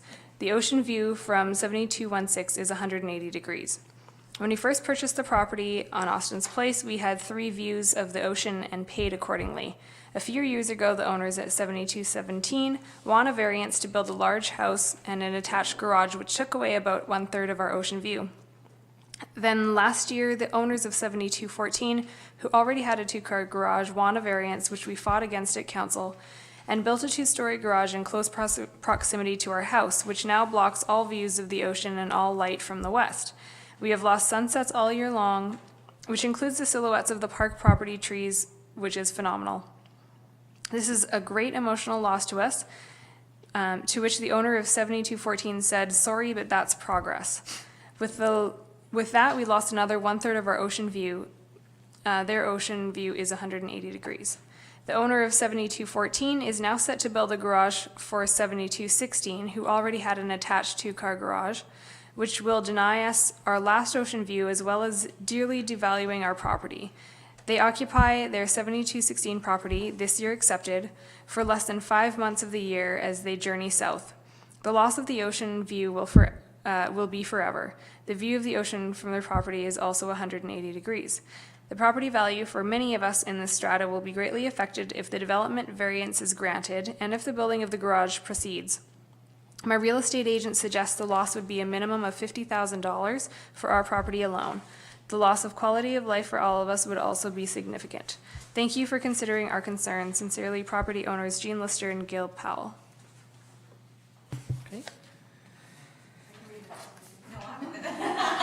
Go ahead, Councillor Loggins. And this next one is from Maurice McFadden, stating, "We are not in favor of this variance. The view will be impaired as well as it would sit too close to the access trail to the park." Councillor McMath, next one. Dear Maya Tait and councillors, in reference to the above application, we would request the council grant a postponement on this application and a moratorium on applications that adversely affect neighboring viewscapes until appropriate policies are development in the planning review process. This will also permit affected residents to have an opportunity to research the issue, and most importantly, an opportunity to have informal discussions to address concerns and hopefully arrive at a mediated solution with the applicant. Thank you for your consideration. Ian Wow and Elizabeth Lang Wow from Austin Place. Maybe I'll go to Councillor Lajeunesse for the last one. Microphone. Sorry. Please find attached a letter outlining in point form deep concerns over the proposed development of a garage workshop shed in the front lawn of 7216 Austin's Place. 18 residents have signed this letter, all of whom, to a greater or lesser extent, will be negatively affected by this development. The original is on file and can be submitted upon request. We, the undersigned, are opposed to the application for a development variance permit for 7216 Austin's Place. We oppose this application for the following reasons. As neighbors, we respect the right of others to modify residential properties and associated structures as needed within a reasonable and considered manner.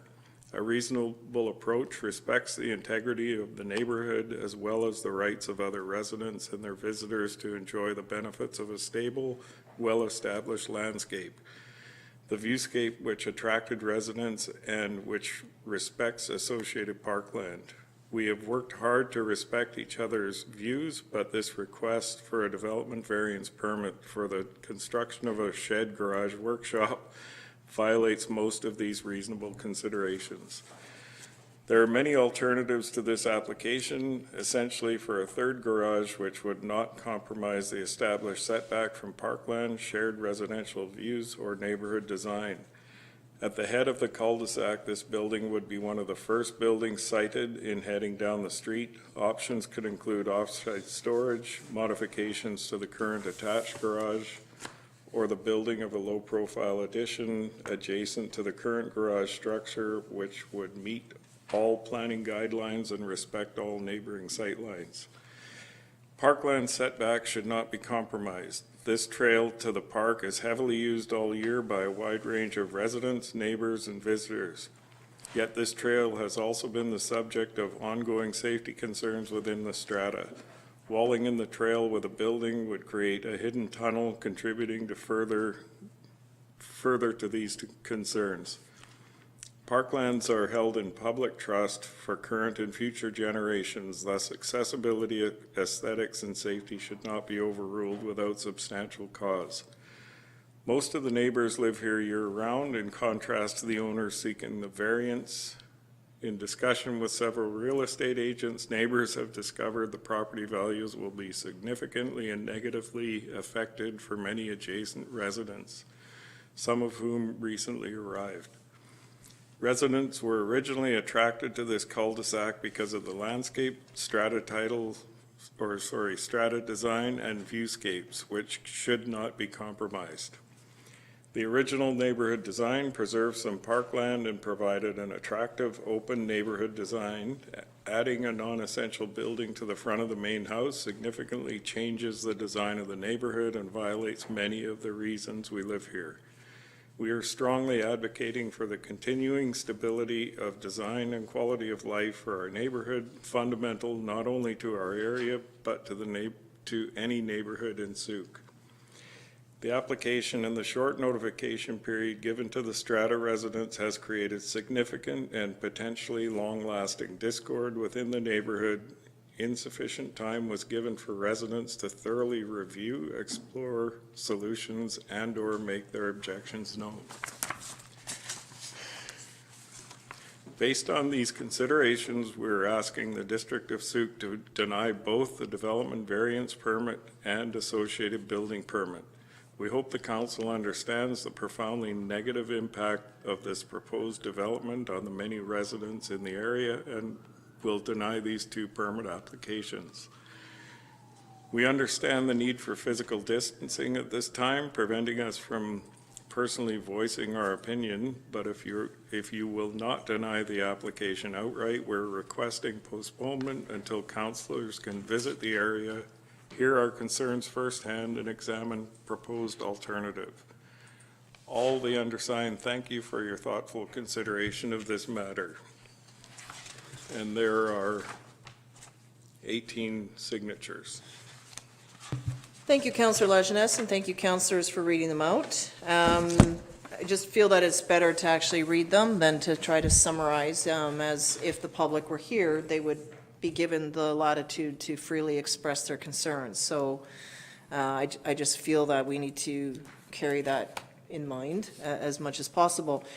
I will add that I was on the site today, just for the benefit of any of the residents. I know that some of you had met with residents directly. In my case, I don't have the personal capacity in my life to do that at the moment. But I was on site, but I was actually told not to park in the parking lot when I was there. So I wasn't there long. I have pictures to prove I was there, but we all did our due diligence, and then I just felt that I was parking where I wasn't supposed to be, but I didn't know where else to park in the cul-de-sac. So anyway, on that note, thank you, councillors, for reading out with me. Is there any further questions from staff? Just from earlier comments, I'm sensing that the motion or the recommendation here to issue the permit would not be, I don't know that it would pass unless someone wants to move it, or so I'll now just open it up to either move this recommendation or to move a different recommendation. Councillor Beddoes. Just a quick comment before I make the motion is, if we vote for this variance, the garage will be built. No ifs, ands, or buts. If we vote against the variance, the garage may still be built, but at least it'll be further back, and it might also be delayed. If we vote to delay the vote, there's nothing stopping the applicant from just forgetting about the building variance and go to step 2 and build a garage at the 6 meter mark anyways. So I don't see any value in postponing, because we do not have the tools right now to deny, my understanding, and maybe staff can correct me, the building permit if they were within the zoning, which they probably will. So I'll move that we deny the variance and go from there. Okay, so moved by Councillor Beddoes to deny the development variance permit PLN 01496 to develop an accessory building at 7216 Austin's Place, and that's seconded by Councillor Logans.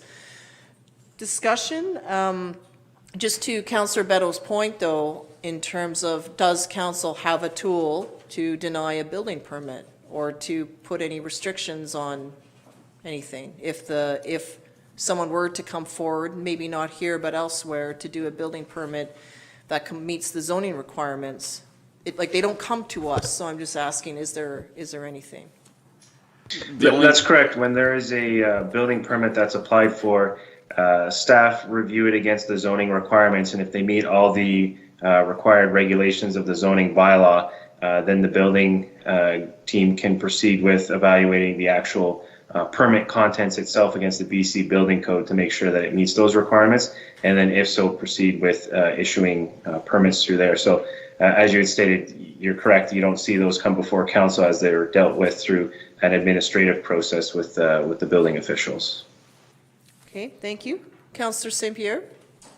Just further to the mayor's question, that doesn't necessarily answer, at least for me, whether or not there's any means that council can block a building permit application. Certainly if it's within the zoning, it doesn't normally come before council, but this one with the variance has come before council. And I'm just curious at this point, are there any tools that council could use to block a building permit? None that I'm aware of. So this process with the variance would be one way for council to communicate that they would, if a application would be refused, that based on it not meeting the zoning requirements, that it would not be able to go forward based on its current siting and receive a building permit. So that is the tool that council has at this time through the development variance process, but no tools that I'm aware of that council can block a building permit. Thank you very much. Okay, anything further, Councillor Bateman? Now, what about a part 2 to this motion that would effectively, council would put a moratorium on applications that adversely affect neighboring viewscapes?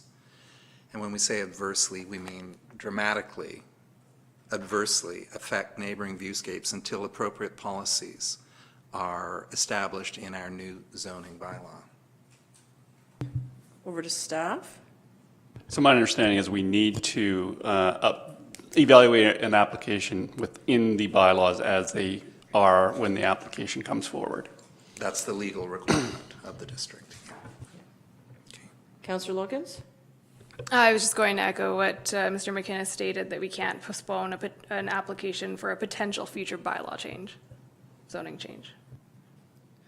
Okay, so I'll call the question, everyone's comments. So we have a motion that's been moved and seconded, so I'll call the question then. All those in favor? Is anyone opposed? None is opposed, so that carries unanimously. Thank you, and thank you to the members of the public. Okay, next one up is 5.2, Development Variance Permit for 6661 Sooke Road. Over to staff, please. Thank you. This is the development variance permit for the McDonald's site located at 6661 Sooke Road. And it's to increase the maximum height of a menu board sign from 2 meters to the requested 2.108 meter. And that would be a 4.25 inch increase over the maximum amount from the sign bylaw. Now, the existing menu board at the McDonald's site is non-conforming as it was established prior to the district's incorporation.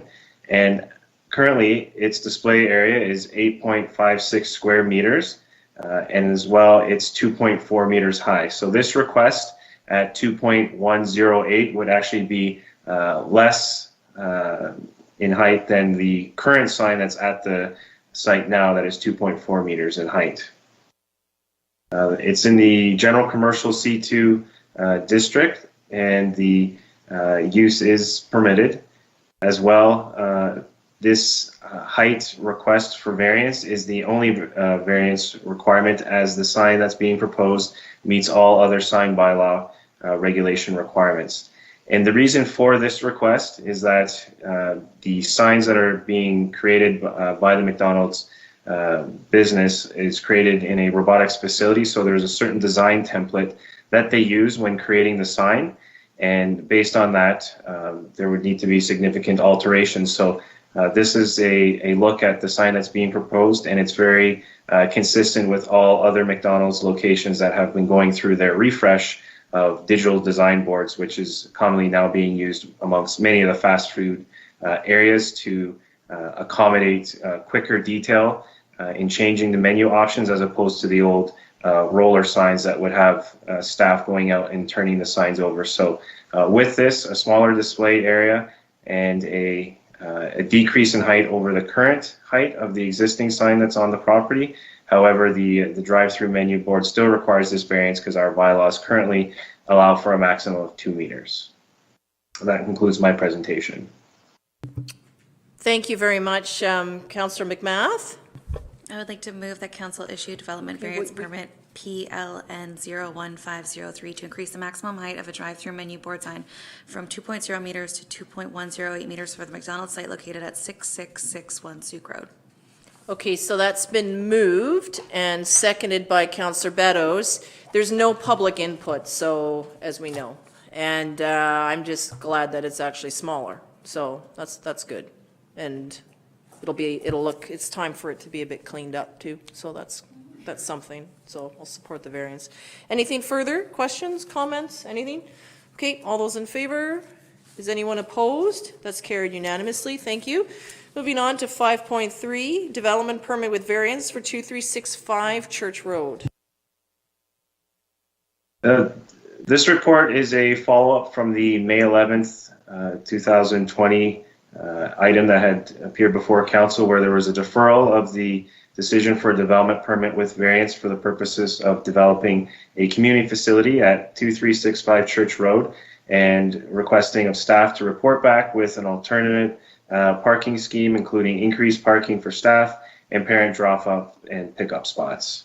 Okay, Mr. Paulo, just before you continue, I feel that I need to declare a conflict on this. I had not done so before, but now that I've seen the notice, because my parents live at 2339 Church Road, or my dad lives at 2339 Church Road, they never mentioned any correspondence in the past on it. And so now that I'm actually receiving all of this, I feel that I actually am in conflict, just given the time I spend there. So I think I should step out. So I just want to clarify that I hadn't before, because I didn't feel that we were in the radius.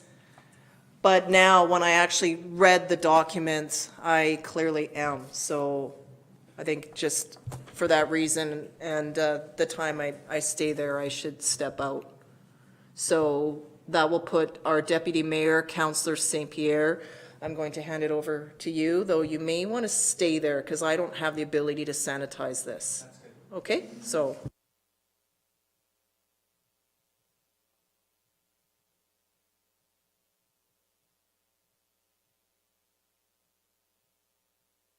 Is it all right to proceed? Please. Yeah, thank you. So in this report, we've had discussions with the applicants, and we've followed up on the requests of council to bring back further information.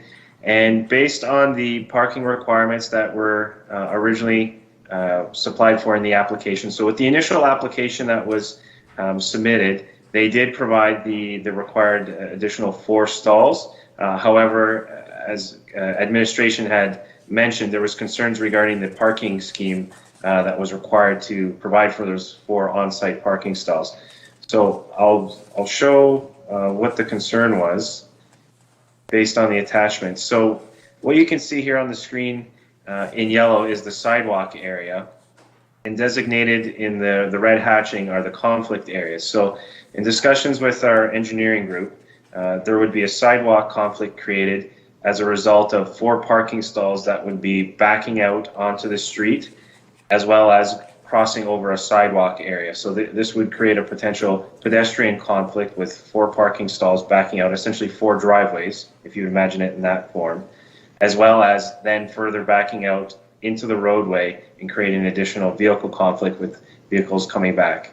So this is different compared to if there was a singular driveway, like most houses along the area where there's only 1 vehicle to be aware of, where in this instance there would potentially be 4 vehicles that would have that exposure to this area. So that was the reason why that was first flagged by administration. And as a result of that, on May 11th, we came forward with an alternative design that indicated the parking stalls in front of the garage, as well as the potential for also using the garage as well for staff parking. So in moving forward with the information that was requested, staff is still recommending that the originally presented May 11th parking scheme be the one that be acceptable to council as shown here on the screen, which shows the 2 stalls here, as well as the potential for accommodating those 4 parking stalls along the roadway here at the sidewalk, eliminating that conflict along that sidewalk conflict area that was noted in the previous sketch with the red hatching, as well as backing out into the roadway. Now, the number of staff that we had determined was that there would be a requirement for 5 staff, and that was based on 28 children being cared for at the facility, which would bring the total requirement for parking up to 6 parking stalls. So again, the 2 stalls being accommodated here on site and the 4 along the roadway here. Now, the site had been zoned to community care facility, and the reason for bringing this forward based on this configuration is that staff had determined the need for having a child care facility available and minimizing the potential conflict with the parking requirements outweighed having them established on site and preferably on the street for the parking. So that was the determination as to how that was created to minimize that conflict. As well, noting that the road terminates in a bulb at the end, there was the intent that this would have reduced traffic while having traffic with the residential development along this roadway. It would not be as significant in hopes of limiting that potential for any additional vehicular conflict with having on-street parking, and as well with users of the site picking up their children that are attending the facility, that they would be quick drop-offs and then leaving the area without having the entire street congested for lengthy periods of time. The intent, of course, a drop-off in the morning and a pickup later in the day when the users would come to pick up their children, minimizing the amount of parking that would be taken up along the street. So based on those pieces, and again, the conflict areas that were identified by the engineering department, staff is bringing forward this information and remaining with a recommendation that was presented at the May 11th meeting for council's consideration for the approval of the development permit with variance. That concludes my presentation. Thank you. Thank you very much, Mr. Paulo. Any questions or comments from council?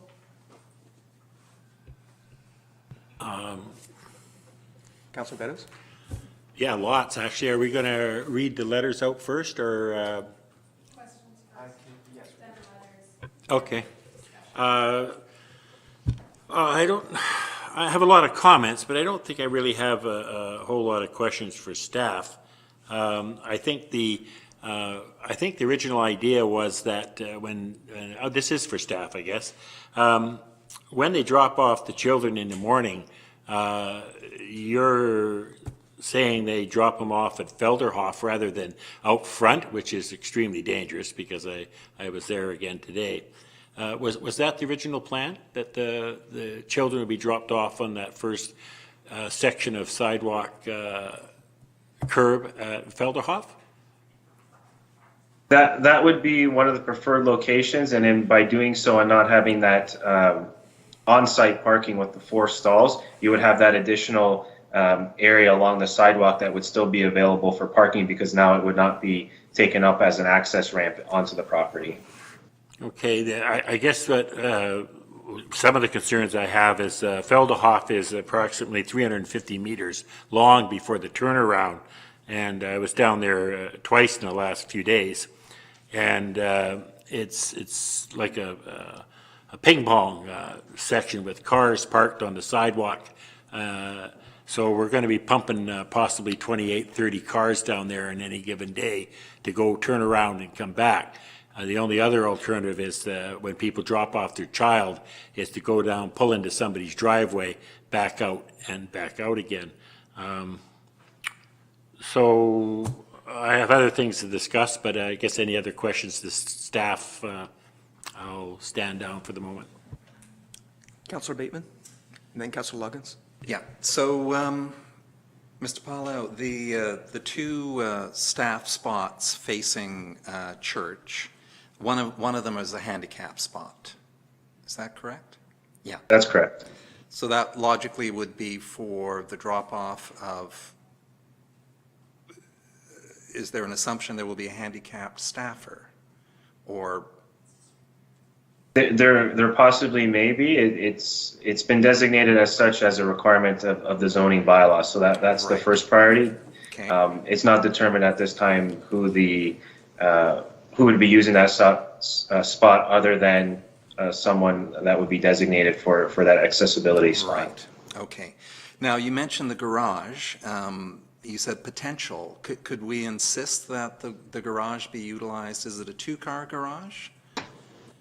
I believe it's a single-car garage. Single-car garage. So ideally, we could insist that that be used for staff parking.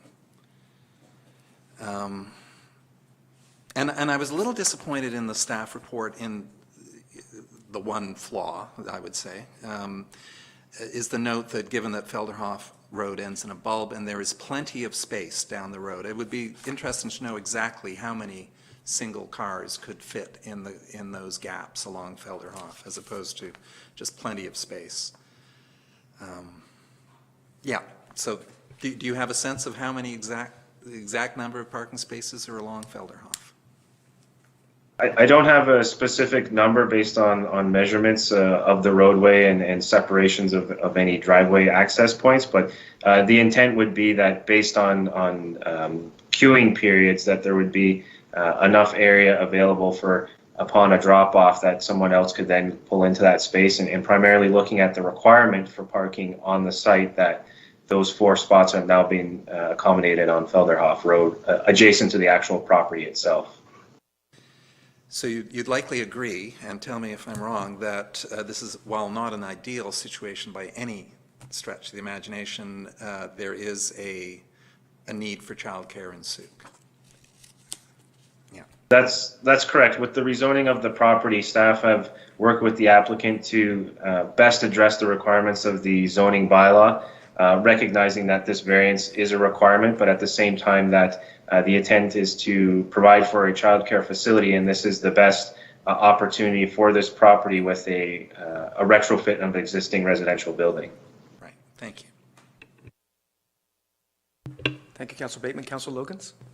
Yes, through you to staff. I just wanted a bit more information on what the sidewalk conflict and vehicle conflict means, because there are other examples of this in Sooke in one way or another, at least that are similar to this, such as like Goodmere that has a commercial lot with plenty more cars than, or maybe if all the kids came at the same time, maybe the same amount of cars right at an intersection as well on a road that's similar in length and number of residential homes.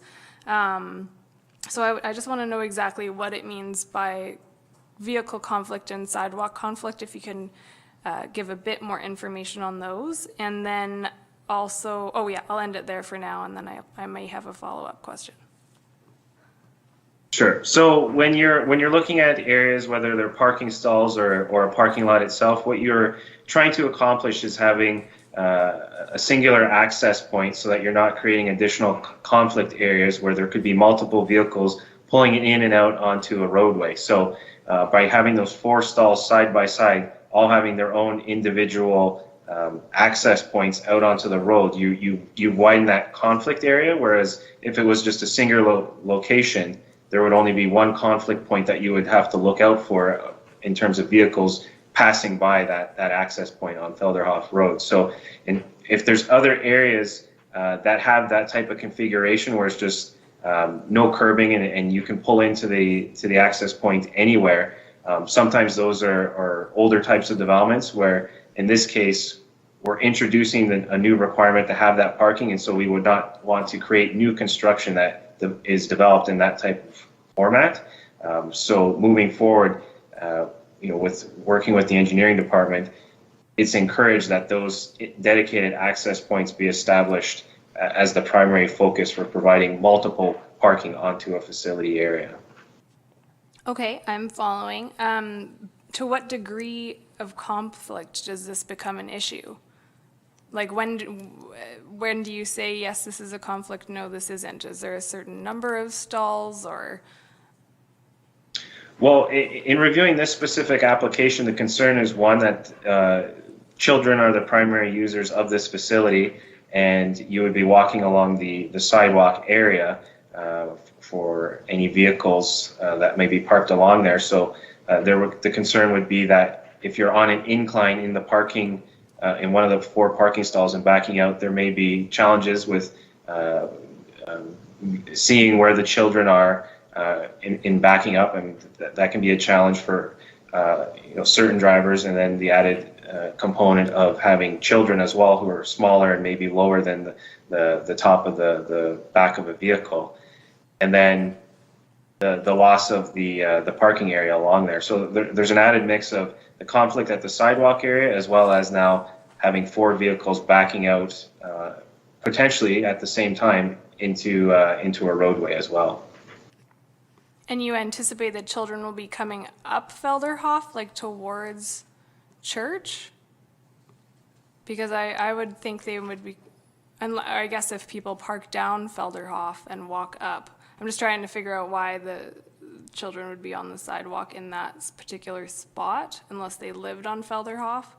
But I guess if they were like parked down the road and walking up, then that could, I'm kind of saying. That's correct. That is one of the potential options that staff were considering in the design of this. That is potentially an option that users of the site may have, and then having to walk past there. And my last question, thank you so far, would be: are there any engineering opportunities where that could be mitigated, or is the only answer to say no parking here?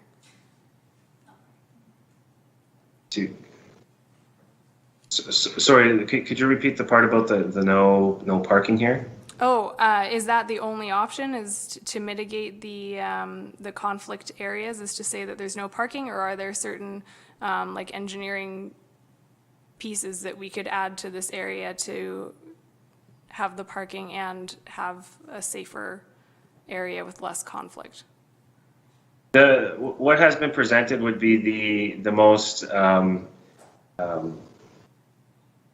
efficient means without making major alterations to the area, where a new design of the sidewalk or some other type of site design may actually cause confusion to the users on the site. So based on this type of design, it was suggested that you could accommodate the 4 spots and minimize that conflict that would have been created otherwise with the initial application that was submitted. Okay, thank you very much. Thank you, Councillor Logans. Councillor McMath? Have you discussed the possibility of moving the garage completely from the house so that you could have like a drive-through drop-off situation at this location? Or have you looked at any alternatives in that regard? Garage off of that? No, I don't believe that was a consideration that the applicant was in discussions with staff. Okay, is there a large cost associated with that, or it's just not come to the table yet? That hasn't been a consideration. I can't say that cost was discussed regarding that. Okay.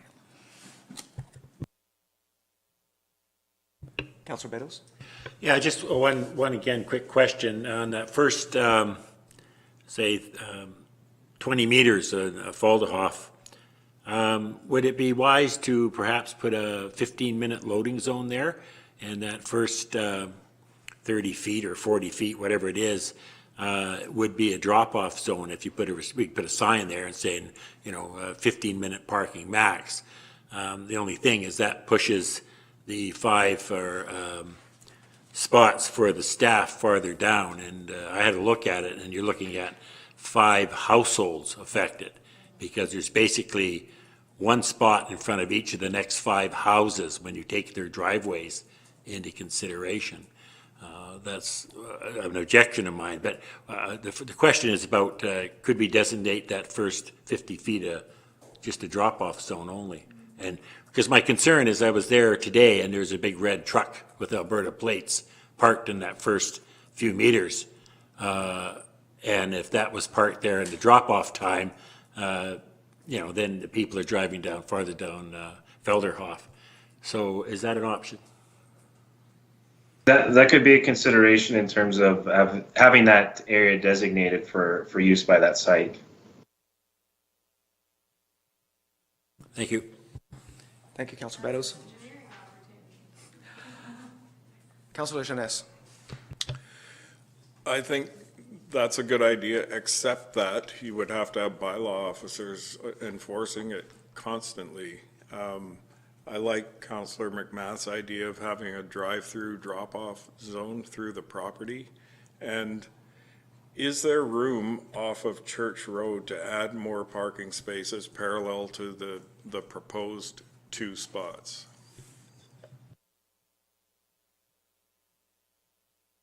Mr. Paolo? Just going to bring up the image here.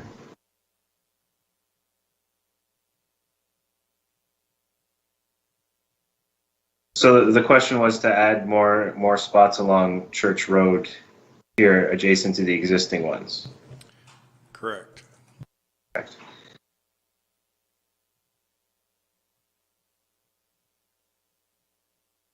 I believe there may be challenges just with the entrance to the front of the building with the deck, and then access to the garage area and just the overall elevation of the front of the property.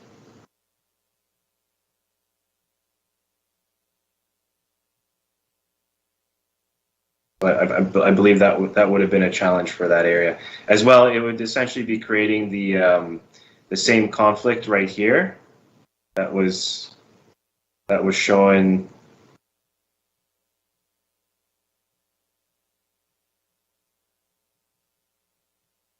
on the conflict plan here. So if you were to take this conflict, it would just be then reestablished over at this location closer to the intersection.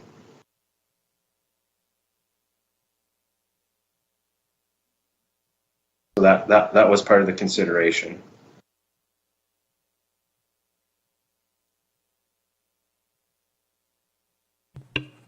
Councillor McMath, did you want to make a comment?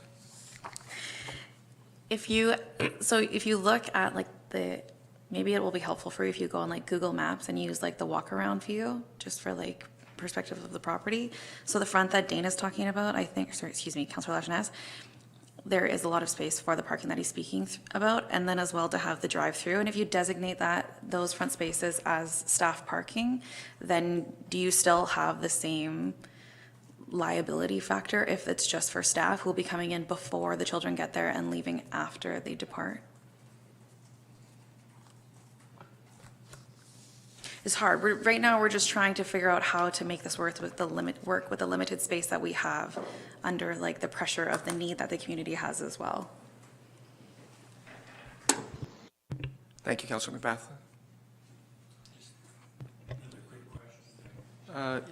Councilor Jeunesse Yeah, and then no, Councilor Beddoes. I get the daycare desert problem that we have in Sooke, and this location, I don't like it at all for any reason. I think it's the wrong place for this, but it's already been approved, and it's, I think the drive-through option is probably the best thing that we've heard so far. Can somebody, sorry, to the chair, can somebody maybe call up Google? I have a feeling that the garage has living quarters above it. It's not? It's separate to the side? Okay. Thank you. Councilor Logans, and then I'll read the comments from the public. Okay, I don't know how much money that's going to cost the applicant to remove a garage and put a drive-through area there. That might be a little debilitating to them, and also it will delay this even further. Having a drop-off area is probably the easiest way if we were to not have those parking spaces. But parking spaces in the front that back out onto Church Road, is that not the same conflict that we're seeing here with the sidewalk and backing out onto a road, except with the busier road where people are going faster as well? That's correct. Yeah, so I just don't see parking in the front being an option. I'd much rather have it on Felderhof, since they're not backing out onto a road like Church that's much busier. But the drive-through, I think that puts undue hardship on the applicant. Thank you, Councilor Logans. And at this point, I think I'd like to just read the correspondence we received from the public on this. So this is from Simon Pula. Dear Council, as a resident of Felderhof Road, I'm submitting my concern regarding the request for a variance in the parking requirements for the development of 2365 Church Road into a daycare space. I do not see why this location should not be required to follow the required amount of parking. The request for the reduction of parking from the required 6 to only 2 seems like a huge stretch of the required bylaws. I could see a request for a variance in parking from 6 to 4. This seems more reasonable. Parking should not become an afterthought to this development as it sits in an increasingly busy residential neighborhood. For example, the location of 2356 Church Road is on the corner of an increasingly busy intersection of Felderhof Road and Church Road. With the recent extension of the Felderhof Road to include 20 new homes plus suites, this intersection has become much busier. Note that Felderhof Road is more of a laneway street and already narrower than the average residential street. And with the anticipation of new homes being built in Helgensen Road, I anticipate that this corner will become even busier. Residents already use street parking, and that particular corner is very tight. So where will the parking spots for this development be found? It is not reasonable to say that people will not drive. Cars are a large part of Canadian culture, especially in rural communities, and Sooke is not an urban city like Victoria where people choose not to own vehicles as a lifestyle choice. The development site sits directly across from the community mailboxes, making it an already high-traffic space. Should residents of this street have to compete for access to community services we pay taxes for and rely on? How will the lack of on-site parking spaces impact our ability to access the community space? Third, there are a significant amount of kids who play on this street. How will the city ensure the safety of these kids with the increase in traffic? Will they invest in traffic calming measures? I am concerned that the council's stated goal of increasing daycare space in Sooke is being achieved at the expense of thoughtful, conscious decision-making and urban planning. If council is really concerned about increasing daycare space, then some measures should be taken at a municipal level to ensure that new development is contributing to the stated need. Granting these kinds of large exceptions to operational requirements, such as this parking variance, may score political points, but in the end, our community will suffer from poor planning, unsafe streets, and a reduction in our overall quality of life. I hope the council has the integrity to consider this variance request technically and objectively. I think this council has a lot of integrity. Good morning. Oh, this is from Sean Morris. Good morning. I'm writing to express a few concerns regarding the proposed development permit with variance in order to develop a community care facility for 28 children at 2365 Church Road. The area of Church Road and Felderhof Road has recently experienced significant development with the extension of Felderhof Road and an additional 20 homes, all including suites, being built. This development has dramatically increased the local vehicle and pedestrian traffic in the neighborhood. The proposed community care facility should provide dedicated off-street parking for all staff and clients performing drop-offs and pickups of their children. This off-street parking will reduce additional vehicle traffic on Felderhof Road, lower the possibility of pedestrians being struck, and eliminate staff and clients from street parking in the residential area. Additionally, with the 2 schools, additional homes, and daycare in the area, there are a tremendous amount of children that play on Felderhof Road. It is important to isolate the increased traffic generated by the proposed daycare to the corner of Church and Felderhof by creating a dedicated off-street parking lot. This will reduce the likelihood of children being struck by a vehicle. Also, I would urge the speed limit on Felderhof to be reduced to 30 kilometers per hour for the safety of the children in the neighborhood. Thank you for addressing my concerns. Ooh, short one. From Sue Rowland, to whom it may concern, please find attached letter of concern in regards to the above-mentioned application for a development permit with variance. It was submitted May 8th, 2020, as requested.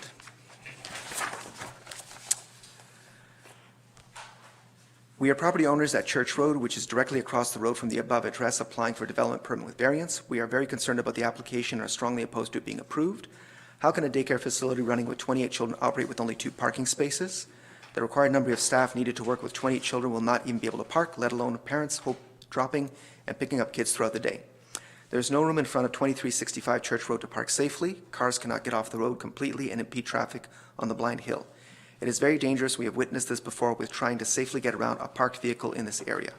Felderhof Road is a residential road with no extra space for a business to take up parking on the road. This leads me to our biggest concern, our driveway access we share with 2364 Church Road. The location of our driveway being right across the road and the openness of it provides an inviting parking place to quickly park and run across the road or a turnaround area. We are not in support of this variance being approved. We feel the potential for dangerous driving and parking conditions in our neighborhood outweigh the benefits. Sue and Bill Rowland. And, oh, one last one, I think. Let me just check that. Yes, okay. Dear Council, oh, this is from, hold on, T. Ewart, Caffrey Place. Dear Council members, having been made aware of an application for development of a daycare for 28 children at 2365 Church Road, I am compelled to voice my opposition to such an application for development at this site. This property is adjacent to my home, and I have significant concerns about not only the increase in noise to this quiet residential area, but also the increase in traffic and parking this would create at peak hours for drop-off and pickup of 28 children and staff. Considering the density of this particular area, this is a poor location for such a facility. The parking on Church Road and Felderhof are already limited for the existing residences with few sidewalks for pedestrians, and the increase in parking demand for at least 8 to 10 staff members and parents and caregivers dropping off will create chaos at this intersection and along these roads. Drivers often speed up the hill, and there have been numerous pets killed crossing this road. It seems very unsafe as a place to drop off small children. The additional volume of traffic then driving down Church Road will magnify the already problematic access to Sooke Road. I'm a healthcare worker and often required to do shift work, not only with the cacophony of playful squeals from the 28 children outside, literally in the backyard of at least 6 adjacent properties, disrupt my ability to rest and enjoy my backyard, but would also significantly affect my quality of life in a negative way. I would think the constant sound of these 28 children playing, crying at one location would qualify as daily noise bylaw infraction in a residential area. I would implore the council members to consider that what this might be like if it were in their backyards. It is also curious how such a facility would negatively affect the property values of neighbors in the future, and whether the municipality or council will be liable for such losses if this should proceed. This facility was not a neighborhood plan when we all purchased our homes. It seems clear that this is the wrong location for the development of this facility. I am strongly opposed to the development of this facility in this location and would encourage council to deny this application at this time.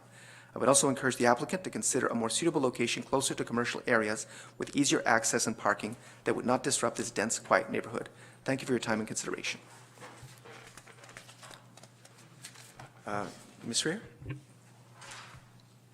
Thank you, Chair St. Pierre. I just wanted to just add that in conjunction with the correspondence that was received on May 11th, there was a total of 13 pieces of correspondence and only one was in support.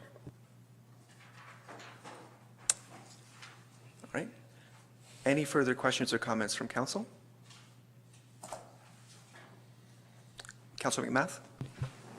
We were just put in this incredibly awkward situation where we have, like Councilor Lajeunesse said, it's the daycare desert, but this property is so unfitting for what it's being proposed for that it's as if we don't force or go way out of bounds to make it work, that we will inevitably end up as the bad guys. So it's this really uncomfortable position to be in. I would like to see the drive-through idea at least looked at, rather than just completely declining every hope of this potential for childcare. Councilor Logans and then Councilor Lajeunesse. Yes, I do agree with what has just been said. But having listened to the letters that were written in and also some other comments it is important for the public to remember that this is already rezoned for the community facility, and this issue in particular is strictly about the variance, whether or not we want that to go forward. It's not about the actual development itself in terms of what some of the information here, in terms of the use. Thank you. Councilor Jeunesse? Yeah, I get that. It's just for the parking variance. I guess I do like the idea of the drive-through option, and I don't think that they would have to completely remove the garage. They could just make it a drive-through covered drop-off and pickup area, and that would not add a huge cost. Councilor Beddoes?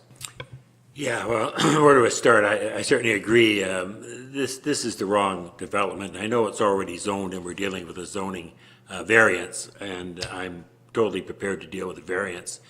I think unloading the parking spots onto the residents of Felderhof is very unfair. I would think that those 5 residents or 6 residents that will be affected will not be too pleased to have somebody parked in front of their home all day, thus not letting them allowed to have guests and visitors, which most people do with the street parking. I really don't want to set a precedent too that we start taking street parking for requirements that people have for zonings. You can imagine all those suites with one car, and they could just turn around and say, well, geez, you allow that for this. Why should I supply a parking spot? Just let them park on the street. This is bad precedent. I know we can't go around and we didn't have all the facts back when we agreed on the zoning for this. If we did, I doubt whether I would have gone for it. 28 children in that location is just, to me, it's ludicrous. But for the people in Felderhof, which have gone through all the trouble to write those letters, and the 28 cars that would be going down there in a given day in a narrow street, and it is narrow, I can't agree to this zoning variance. I don't have a problem with staff going back and trying again, but it's not a good fit there. It's dangerous. 28 kids and people dropping off in the dark in the wintertime, whether you do it on Church Road or Felderhof, if you have a drop-off zone on Felderhof or a through thing, even if we did the through for the drop-off in the garage, you're still allowing the staff members who are going to park, they're going to be parking on Felderhof, and they're going to be in front of 5 homes down there. And I cannot justify inconveniencing those people that have written into us and saying how much of a problem it is for them. And the mailbox is there, which everybody coming home on that street, and I think it's not more than that street that pick up their mail there. It's just a recipe for disaster. So I will not be in favor of going for this variance. Councilor Bateman? Yeah, I think we need to give staff another chance to come up with an engineered solution to show us a potential loading zone scenario, whether this drive-through proposal might work, and at that point, make our final call on this. All right. Seeing no more, I'm going to like to make a few comments and maybe a question or two to staff. The first question that I'd like to ask Mr. Paulo is the 2 spots that are at the front, the 4 to the side, that would represent 6 parking spots. Would that allow the applicants to meet the bylaw requirements without a variance? The requirements for the on-site parking, so what we are trying to establish is that of the required 6 on-site parking stalls, the reduction of the 4 would be proposed to be made up on the street, but the variance is still a requirement. So what I was really wondering was, is there space for 6 parking spaces on the property as it stands? Because from the drawings you showed, 2 in the corner, 4 to the side, that sounds like 6. That would mean that the applicant could potentially move forward with community daycare, with all the attendant vehicular traffic without needing a variance, if they so choose. Right, if they're able to accommodate all of the zoning requirements, including the parking, then yes, they would not be applying for the variance at that point. Okay. It was mentioned that we're setting a precedent here, and I'd like to comment on that, because I think it is setting a precedent where we're actually placing the needs of parking and vehicles above the needs for childcare. That is setting a precedent. It's a different precedent, but it is setting a precedent. We're also ignoring, honestly, what boils down to a pile of good information in this report that indicates that we have public transit, we have pedestrian walkways, we have a lot of connectivity, we have active transportation happening, we have schools nearby, we have parks nearby, we have amenities nearby.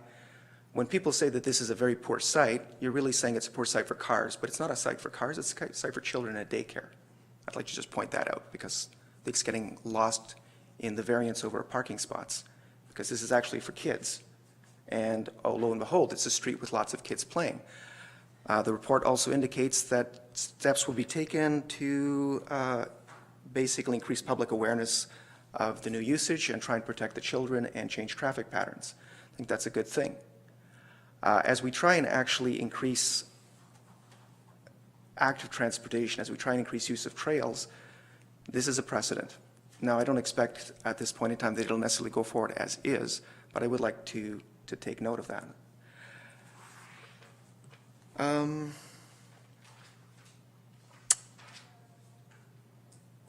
I think that was it. I was also curious as to how many spots might be available along the road, but I think that was already addressed. So do we have a motion at this point in time?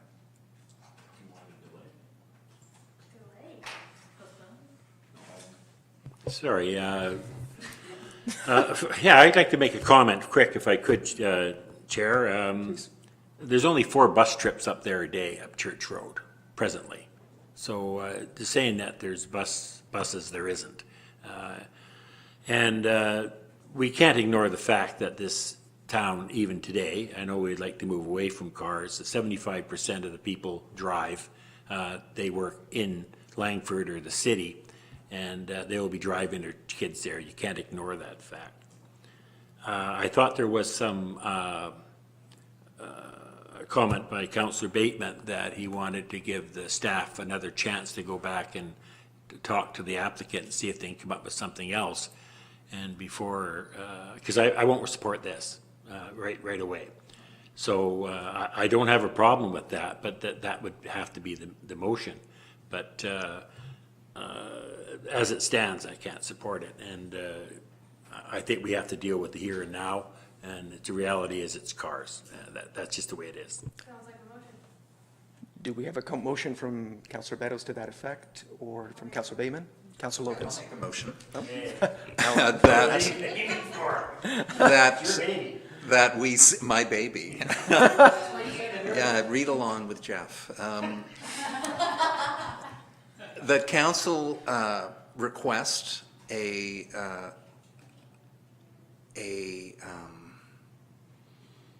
Further look by staff. yeah, just a request a further investigation of an engineered solution to the parking issues. Say again. Oh, deny the because the recommendation is to, but give clear direction to deny the development permit with the variance, if that's what you're intending to do. That council deny the variance and that staff go back to council. I'd like to ask a question to staff on this one. If we were to deny the permit with variance at this point in time, there would be no point to further investigate an engineered solution, is that Right. correct? So we want to defer. We wanted to defer so that an engineered solution can be investigated before looking at the development Yeah. permit variance, I believe. Could someone confirm that for me? Did you hear that, Mr. Paolo? Actually, could you repeat it? Okay. There was a suggestion that we should deny the development permit variance and also request staff further investigate an engineered solution to the parking issue. But I believe that if we deny the DP, there's no need to investigate because the issue is dead. Is that correct? Correct. If you're looking for an additional parking solution, then you would request that deferral before making that decision on denying the application. But if there is a specific engineered solution that's been discussed, such as the drive-through option, we can certainly take that specific direction and have that discussion. Staff at this time have been looking at surface on-site parking and then determining those sidewalk and vehicle conflicts and allocating the 4 stalls along Felderhof Road as making up for those. But if you want to take a look specifically at the drive-through option as the engineered solution, that specifically we can pose that to the applicant. All right, and I think that Councillor Beddoes also made the very reasonable suggestion of maybe a couple of loading bays or loading areas along Felderhof. And I think that should be included. Okay. Point clarification though, Chair? Please.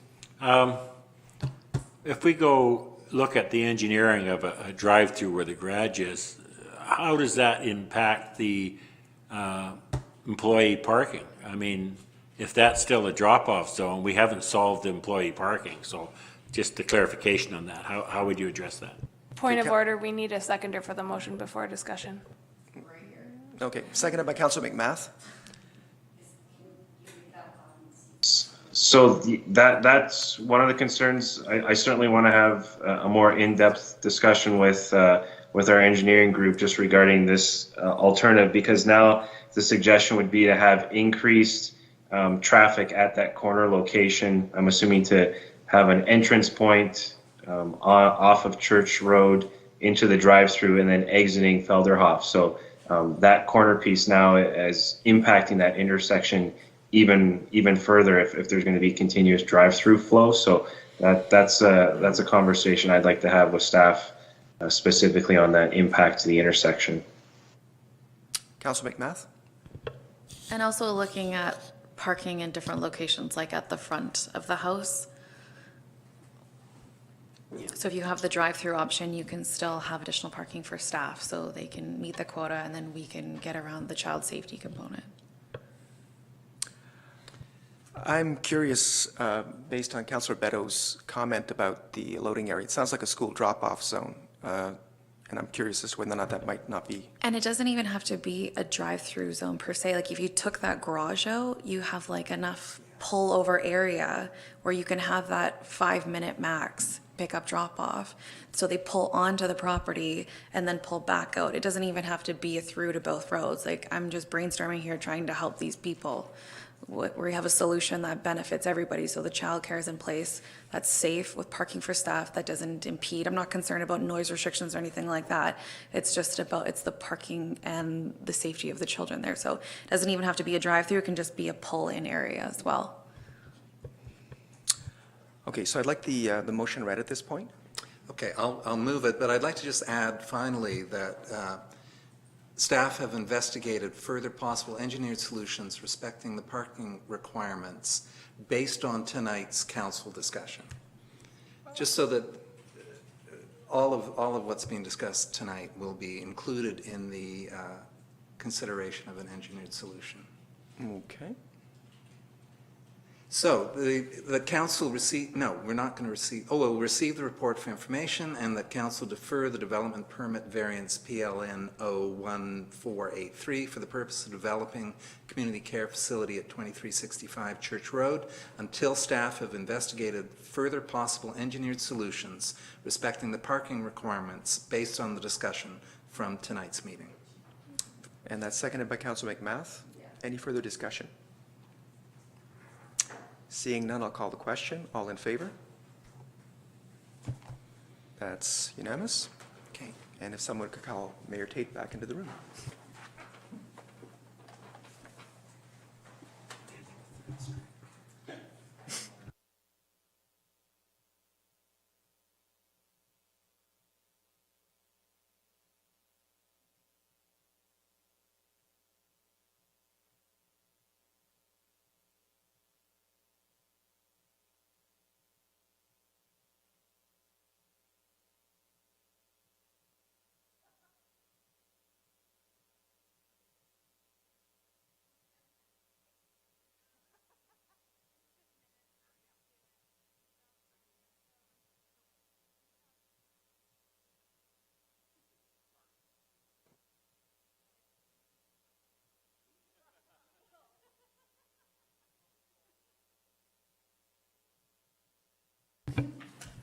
Okay, thank you very much, Councillor St. Pierre, for that. And so moving on. Item 6 here for adoption of meeting minutes. We have a regular council from May 25th, special council June the 8th, committee of the whole June 15th. Here to be adopted as circulated.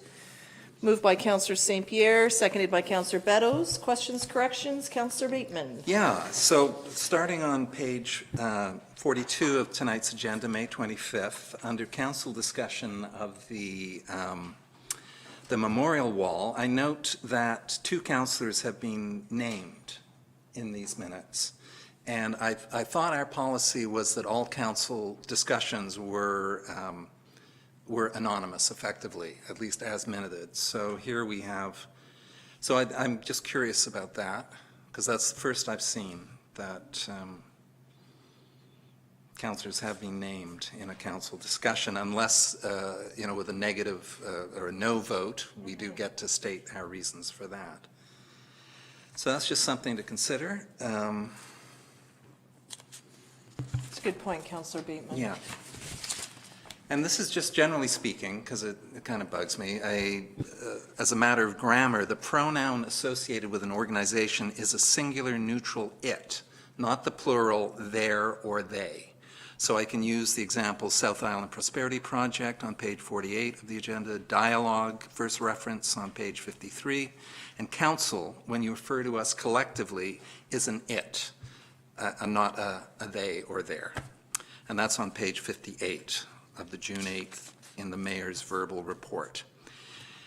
And finally, on page 58, under my council verbal report related to the library, I would like it to read that the deadline for applications from pre-qualified contractors for the new Sooke Library is June 30th.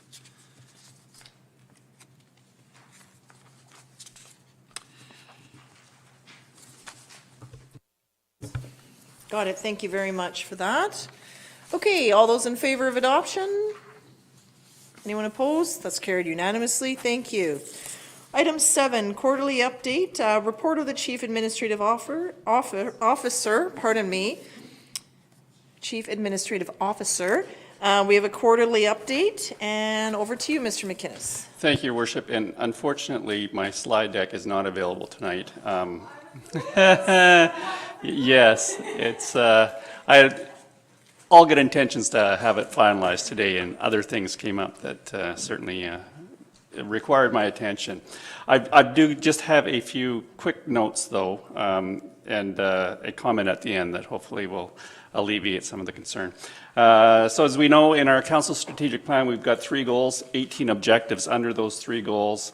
Each of the 3 goals have 2 now objectives. So we've got 6 top-tier priorities, and I'm really happy to let council know that we are making significant progress on those 6 top-tier priorities, and quite frankly, good progress on the remaining 12. And notwithstanding the challenges that COVID has provided us over the last number of months, I'm really happy to that the most important initiatives really are moving forward, and we can see that with the award of the contract for the OCP. You'll see later in the agenda tonight, our Climate Action Committee, their work plan is on the agenda. And of course, tomorrow you'll see the Transportation Master Plan and Parks and Trails Master Plan. So those high-level issues, we are moving forward. So all in all, pretty pleased, and I'm really looking forward to working with council this upcoming Monday on our service level review and our review of your council strategic plans when we meet on June 29th. Thank you very much, Mr. McInnes. Okay, that brings us to item 8, which is our public question and comment period. And on that, we have one item, one email. So I'll read this one out. This was sent June 22nd from Michael Tacon. And support for the Climate Action Committee work plan. So please find below the following letter of support from Transition Sooke related to Agenda Section 10.1 for today's council meeting. To Mayor and Council, Transition Sooke is pleased to support the work plan of the Climate Action Committee and encourage that Council is taking action on the climate emergency. We appreciate the hard work of all the volunteer members of the committee, their council chair, and district support staff. Transition Sooke shares a strong interest in the four areas of focus in the work plan: food security, transportation, engagement and education, and sustainable development and land use. Our climate emergency teams are also taking local action in these areas. We strongly advise the District of Sooke to endorse the plan and determine a way forward to implement its actions. Sincerely, Michael Tacon, President of Sooke Transition Town Society, Transition Sooke. Okay, so we just have that one item there. So that brings us to item 9, and this is the consent agenda. So typically here, we would resolve to just adopt the items unless a member of council wishes to extract for individual debate. So the recommendation, though, is that items 9.1 and 9.2 be adopted by general consent. I have a mover, moved by Councillor St. Pierre and seconded by Councillor Beddoes. Any questions, comments, extractions? Nope. I'll call the question then. All those in favor? Anyone opposed? Okay, that's carried unanimously. Item 9.2 is correspondence received from May 19th, 2020 to June 15th, 2020. And that is that the correspondence received be received and filed accordingly. Would anyone like to move that? So, oh, is that on? That's on the consent agenda. Pardon me. Okay. Well. Okay, that's just me. No wonder why I was getting a bit of a look. I'm like, what are you doing? Okay, item 10 for reports. Climate at 10.1 is the Climate Action Committee work plan. So I'll turn this over to staff. Yes, I think Ms. Hooper is going to lead us through this report.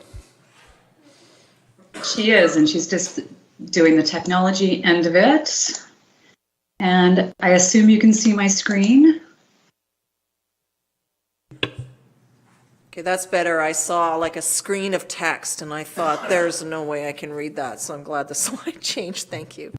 So if everybody can see my screen, I'll start, Your Worship. Yep, go ahead, please. So thank you, Your Worship and Council. In April of last year, Council joined the other member municipalities of the CRD and declared a climate emergency. By doing so, the Council committed to assume a leadership role to work towards achieving carbon neutrality by 2030. In declaring the emergency, local governments recognize that together they have a direct or indirect influence over more than half of BC's provincial inventory of GHG emissions. Local governments have the most control over climate actions, such as supporting cleaner and active transportation, complete urban design, energy conservation, transitioning to zero waste, and renewable power generation that will lower the carbon footprint of their community, but also support a circular economy and make life more affordable, secure, and safe for their residents. After declaring the emergency in 2019, Council struck the Climate Action Committee to provide Council with an action plan to achieve the goals of carbon neutrality by 2030. Council further supported the development of the work plan by funding a workshop for the committee in the fall of 2019. It is that action or work plan of the committee that I'll present to you today. And it should be noted that this work plan was developed to ensure that it aligns with Council's strategic plan, but also respects the previous works of the district's OCP, the Parks and Trails Master Plan, the Transportation Master Plan, and the Community Energies and Emissions Plan. So the committee intends to focus its efforts on 4 key action areas. Those are food security, transportation, engagement and education, and sustainable development and land use. Your Worship, I'll present to you the outline of the work plan. However, it is attached for Council's review, comments, and endorsement. Some of the items in the work plan are new, but some of them are already in the queue and in the planning documents and the work plans of staff. So the first action area is transportation. And this is a paragraph that I'll read to you that was submitted by the committee. The official published GHG emissions inventory statistics for Sooke show that all transportation is 70% of the GHG emissions for the municipality as a whole. It is therefore absolutely vital in this sector to vigorously attack it so that any meaningful GHG reductions are to be achieved through our contributions, and therefore meeting Canada's Paris Conference GHG reduction targets. It is imperative that the means, resources, policies, and funding be assigned to enable and encourage and support active transportation, such as biking, e-biking, and walking within the district and support vehicle electrification and all inter-district travel, commuting, including EVs, commercial fleets, and transit. The work plan includes, and I won't read them all out to you, but generally to increase the electrification of residential modes of transportation, so single vehicle use, and the electrification of the district corporate fleet. It includes advocacy work with the province, MOTI, and BC Transit. And it also seeks to improve and increase infrastructure and amenities to make Sooke a bikeable and walkable community, and improve and increase amenities between neighborhoods, schools, and in the town core, and encourage safe walking. Important actions for the community and such as this will be addressed in the new TMP and PTMP. The second area of the work plan is sustainable development land use. And from the committee, they say that the utmost care has been taken to ensure that our buildings and supporting environment are resilient to durations of hot and cold spells, heavy precipitation, and drought. Looking at land use through the climate emergency lens, on the one hand, we have carbon emissions from residential, commercial, and corporate buildings. And on the other hand, we have the natural environment removing carbon. By reducing emissions from our buildings and enhancing carbon sequestration, Sooke can significantly reduce its GHG emissions.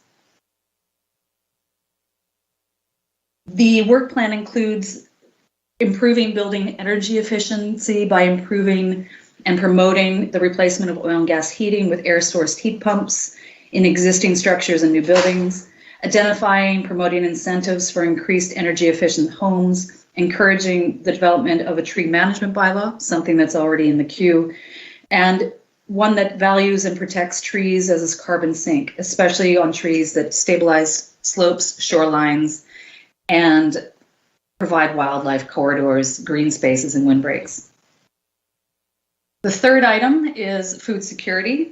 And food security is an important adaptive response to climate change, one that will ensure our community is nimble and sustainable as the climate changes. And from the committee, globally, COVID-19 has revealed that gaps in our food system in terms of access and supply chains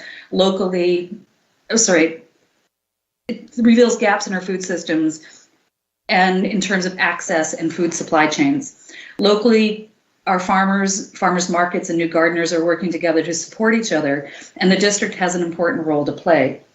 With half or more of our GHGs being linked to our present global food system, changing our diets, reducing food waste, and developing our local food sources is a necessity for our community's well-being.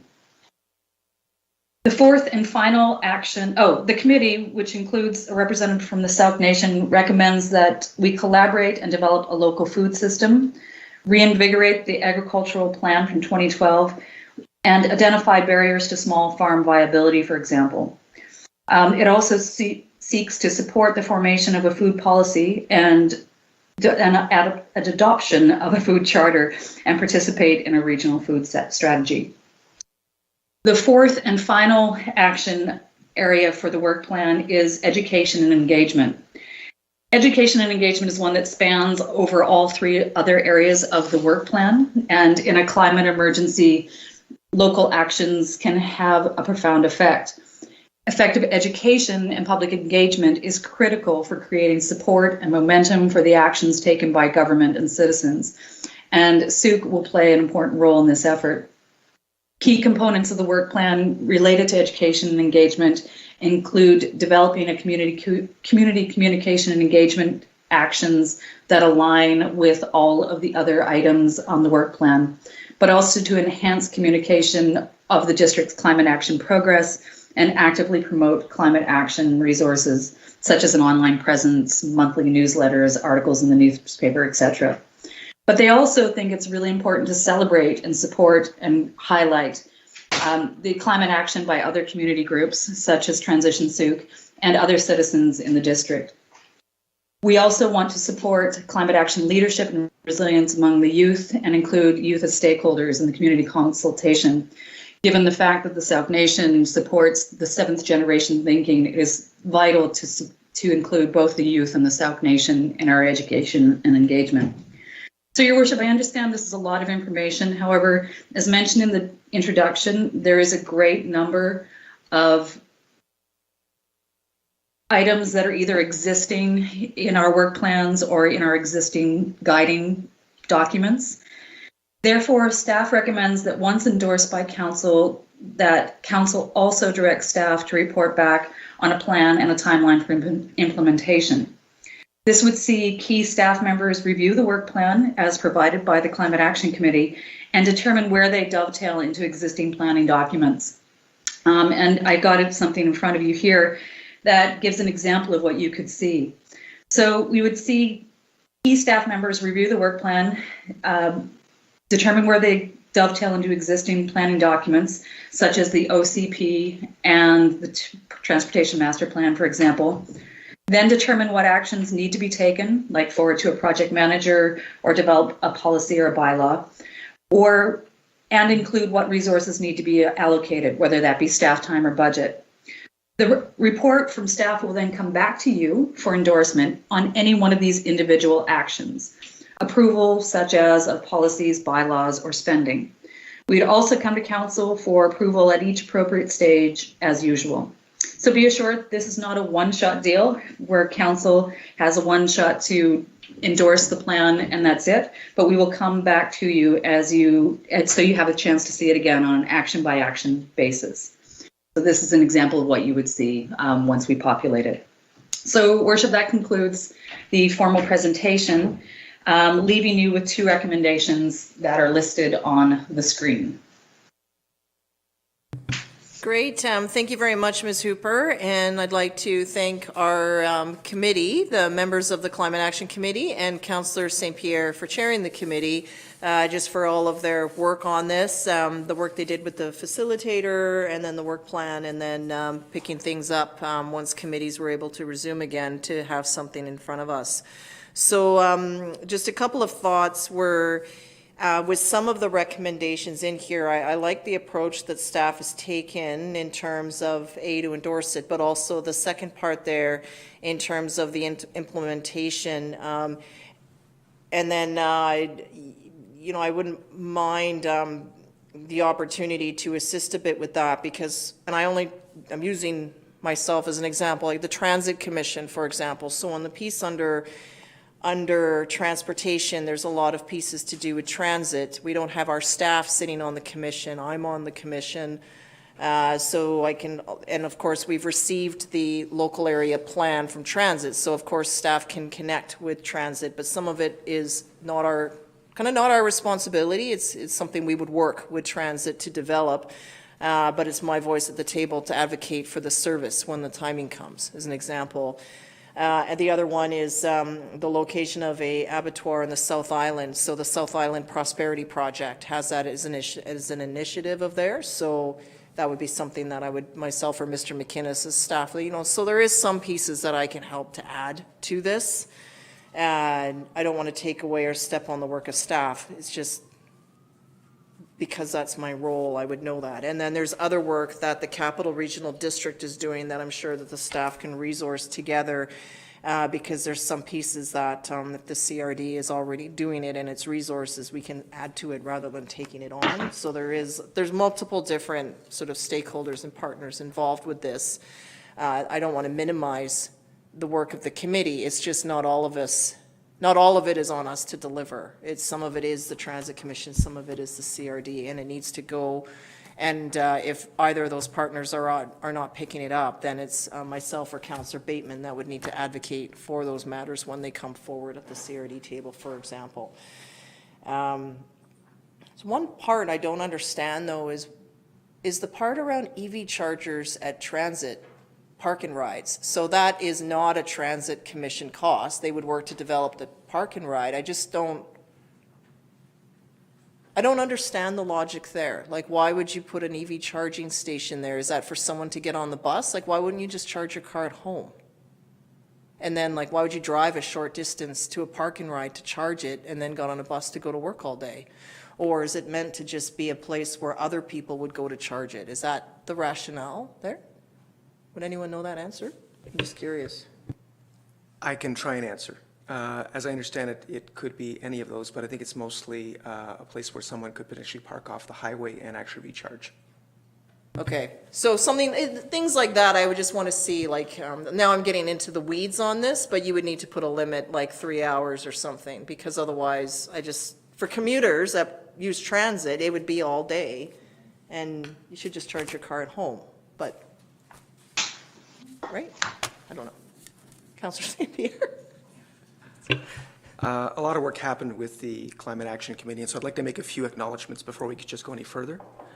First of all, I'd like to acknowledge actually the Sooke and the leadership they provide in climate action with the work they're doing in aquaculture, the greenhouses, their charging stations, their solar panels. If you want to see what leadership in climate action looks like, we can really look at what they're doing. They've been caring for this land for a couple millennia, and maybe we can grab a page and get a couple more millennia, let's hope. So I'd also like to recognize the work that was done by a huge group of incredible people on the Climate Action Committee, including scientists, activists, a whole whack load of professionals, tradespeople, and representatives of the Sooke Nation. I'd like to thank our staff, Laura, Patty, Jen, and Norm, who came down and spent a day with us in the workshop. So many thanks to everyone, including Jackie, who did an amazing job in actually organizing that workshop and herding those cats so we actually had something to work from. So just a few acknowledgements there. I'd also like to point out that our declaration of climate emergency, the strat plan that basically promises leadership in climate action, and the climate action, we have all laid a foundation for actually taking action. And now this is the work plan to actually start reducing the GHGs. Everything else was basically a precursor. Now this is the plan to actually start moving in that direction. I'm really happy to be at this point in time. Sadly, due to COVID, we don't have in chambers all the people who might want to step forward and put their voices behind this. But I thought about it, and even quieter than that are actually the children and grandchildren who don't actually get to be heard, but we're doing this for them. So thanks to everyone, and let's do it. Thank you, Councillor St. Pierre. Questions or comments? Councillor McMath? It's a beautiful work plan, but I don't see any dollar amounts associated to anything. So what's your plan for incorporating all of these plans into our budget? That's incredibly tight as it is. That council directs staff to review the Climate Committee work plan and report back with a timeline for implementation, including identification of any required resources. So that includes your financial plans as well? That would be included. Okay, as long as it is, yeah. Yeah, it has to be. I just wanted that It has to be, clarity. and it'll come back to council, as was pointed out by Ms. Hooper. Great, thank you. Other comments or questions? This is kind of like what I'm seeing from the recommendation is like a part 1 of 2. Yeah. Right?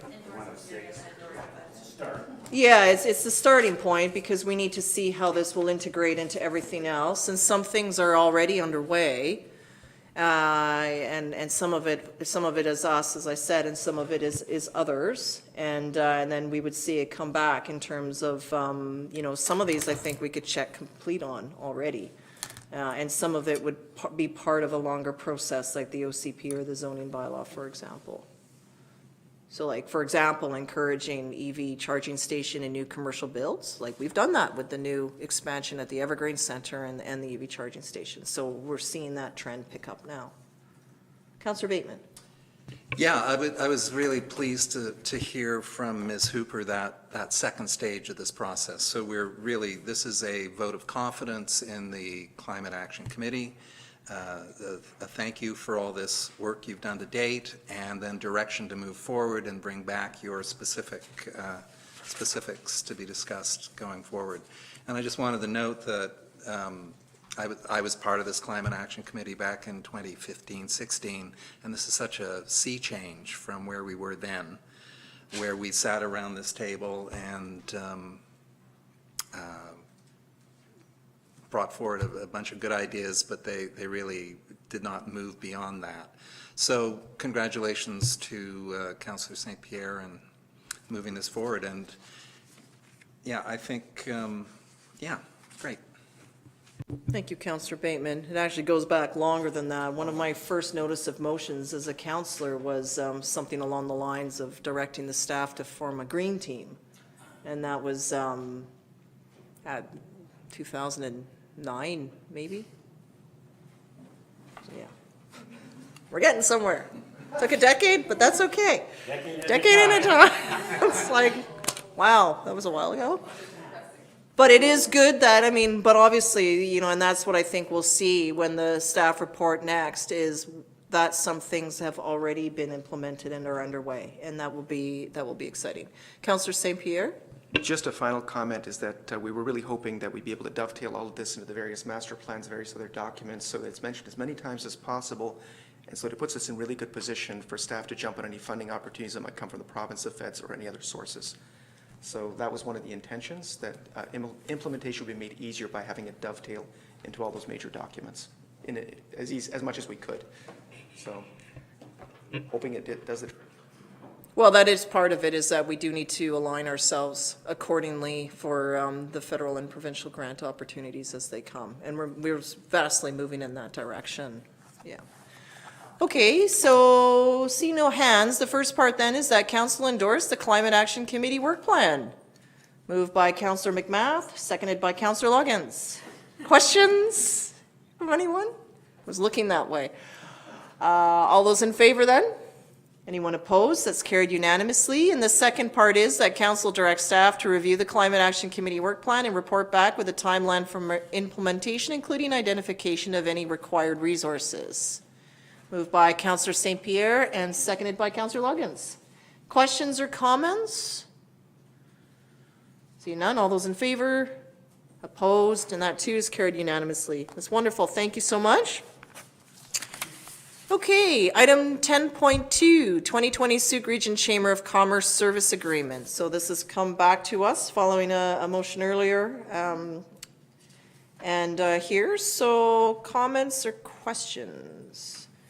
I'll just start off. Mr. McInnes, just with the proposed service agreement, has this been vetted by the Chamber Board? Yes, Your Worship. Okay, so they're comfortable then with what's laid out in terms of services and so forth, I guess, because I haven't received any correspondence to suggest otherwise. So. No, my understanding from the president of the chamber is they did create a small working group. We provided the draft to them, and they did comment on the draft. Okay, that's great. Okay, Councillor St. Pierre, then Beddoes, please. I've got three questions. One of them, actually, a quick correction, actually. Under the general category, I think time is of the essence for this agreement, because it says of this agreement, I believe.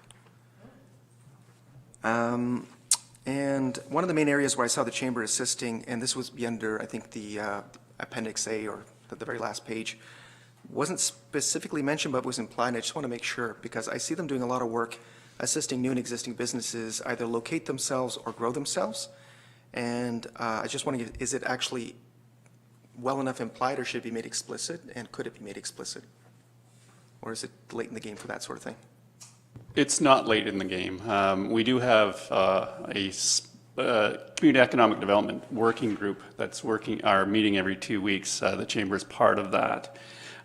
So part of the balancing act that is going to be in the short term with this agreement is really the whole recovery from COVID and the support that the business community needs in that. So providing that type of support will be led by the chamber, but certainly will be supported by the others that are on the Community Economic Development Working Group. Okay. So this would imply, obviously, assisting new and existing businesses. Okay, very good. Yes, and those businesses that are really struggling. So we may see, as a result of COVID, we may see some changes in our business community. We may see our storefronts change. And hopefully it won't just be empty storefronts. It'll be an opportunity for renewal as well. Okay. And I might be just a bit naive, but is there a precedence for the level of oversight that was in the records section? It was like it was a lot of, we're going to check on you on this, we're going to check you on that. Is that what's going to be happening here on with all service agreements? That's what was done in the past? Do you want to comment on that, Ms. Gray? Sure, through your worship. So this was just taken from I think it was the 2011 agreement, and it was just skinning and modified down. So this is just one of the sections that was in that original agreement, and for simplicity, it was just kept in here. And because it's just a 6-month term, a report will be coming back to council later this year with including Chamber of Commerce and all service agreements, which may include changes to the template contract, I guess. So yeah, that was just in there from 2011, and just was kept in there just to get some report backs, because I know that was important to council. So obviously totally precedented as opposed to unprecedented. And my final question is, given that it's a 6-month term, it says 16,000 per year, but it's a 6-month term. How does that get reconciled?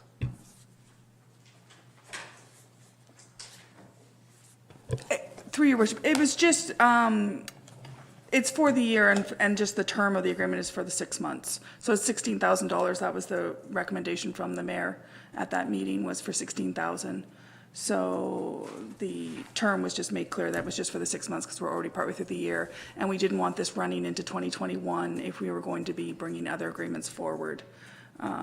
So it's just, that's the term, and not the amount they get for that term. Okay, just to be clear, that would be 16,000 per year. So next year, we're not looking at 32. Well, no, this don't know yet. expires on December 31st, 2020, so there is no revisited. automatic renewal, so this will all come forward to council later this year for consideration with all the other service agreements, and just what the terms are that you want to adhere to for them. Thank you very much.